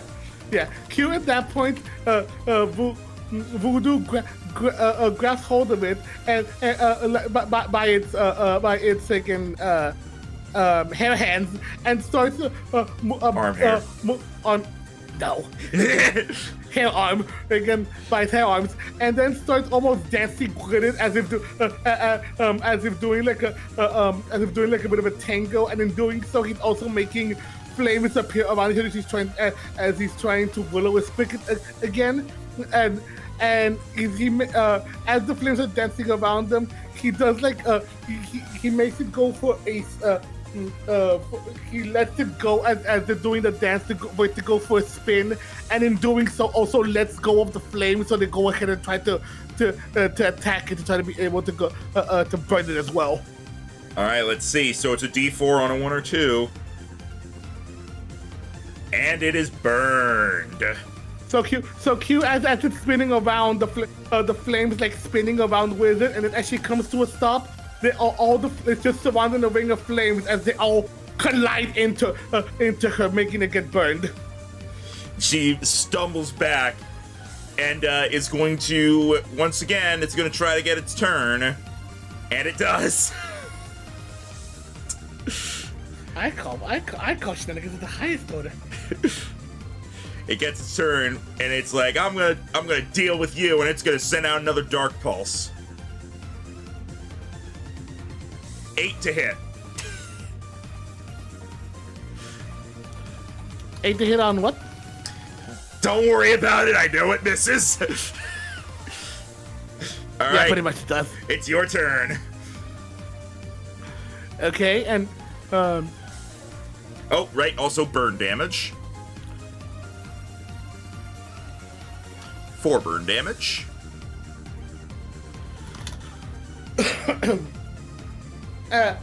again, at this point, Q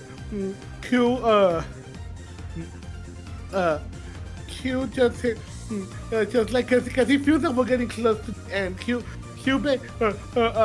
just looking at the audience, almost giving like a bow as it's releasing to the ground, and then almost appearing behind the Baynet and almost doing like a as energy glows red and it goes ahead and topples it down using Shadow Snake. All right, go ahead and roll it. How's that hitting? Nah, no, that does not hit, sadly. Yeah, I guess we'll just have it that because of it being like still being moving around dazily, it moves around and he does miss and goes to the ground, but instead of being like but he doesn't want to hit comedic annoyed, like he's basically a Looney Tune. Let's face it. You know what? Yeah, fair. That's basically what he's trying to do here.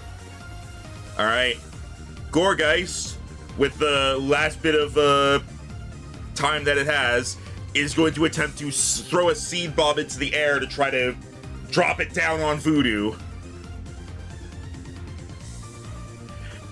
And gets a nat 1. And Despite. so the seed falls down and lands on the Gorgeist. And time is up. Cade had 65 points. Jessalina ended with 0. Oh. Well, that was embarrassing.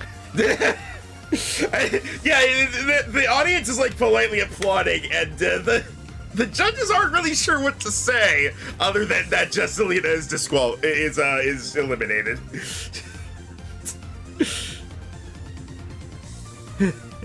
Oh boy.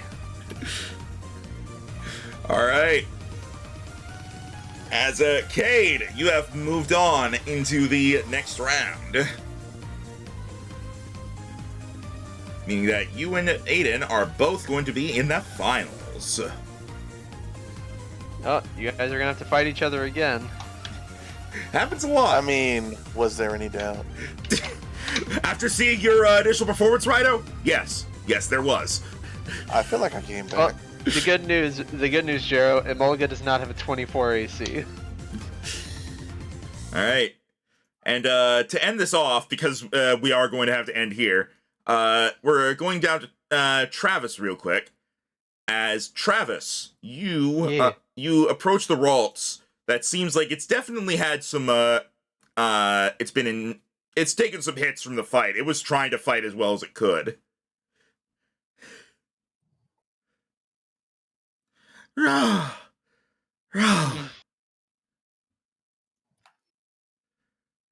family's worried for you. I took care of your mom before I got here. Let's go show her you're okay. It nods, and it is going to go along with you back to where the others are. All right. Good job, everyone. All right. You head back to the tree where the Ralts runs forward to the others upon seeing them. and is quickly embraced by the Gardevoir in a grateful hold.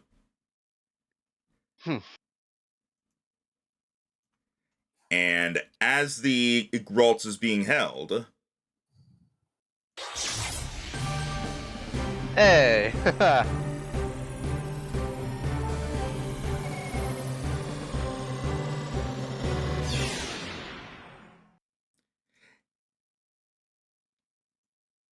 and we are going to end off there. Sweet. I wonder what it'll turn into. Well, it might have a regional form, we'll see. Hang Although, on. it would have been quite the feat if you commissioned someone to draw a shiny for a regional form. I'll be honest, whenever I commissioned them to do the shinies, they just, or whenever I commissioned them to do the regional forms, they just threw in shiny variants. They just did that. So those exist for a few of the Pokemon. But anyway, yeah, here it is. Okay. You won't even have to bother making a Curlia sheet, because I'm just gonna immediately evolve it. Okay. But assuming the Ralt accepts my offer, I was going to tell it, I'm on a journey to become the Pokemon League champion, and you put up a real good showing today. If you'd like, I'd like to evolve you into a Gallade and have you travel with me for the upcoming Elite Four. Touch my rock. Go ahead and make an animal handling check. All right. I closed my trainer sheet a while ago, so let me get that.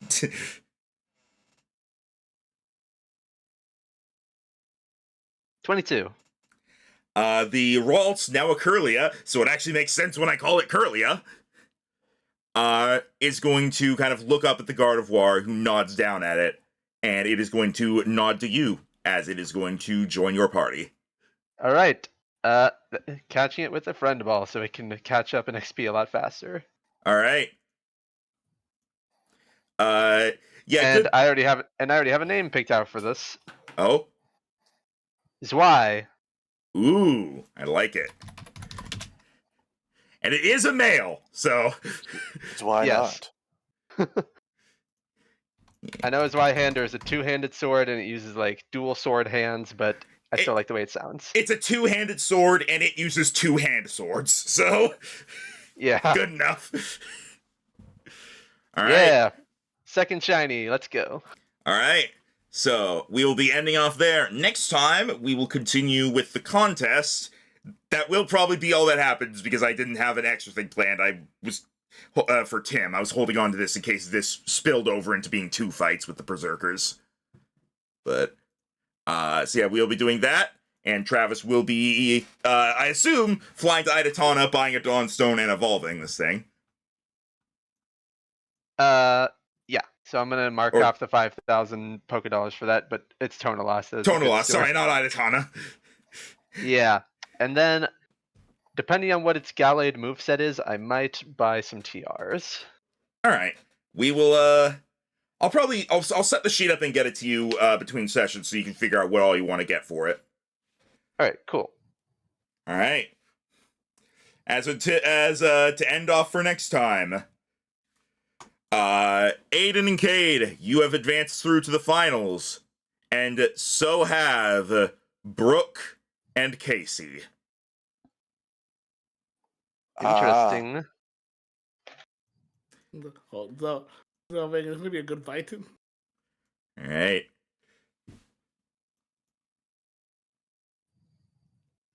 And so,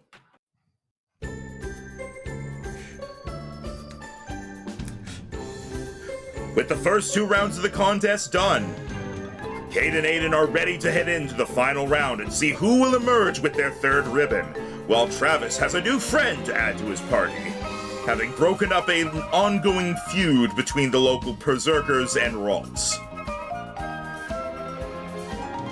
It's so weird to have there be so little that actually happened in a session compared to all the shit that was happening previously.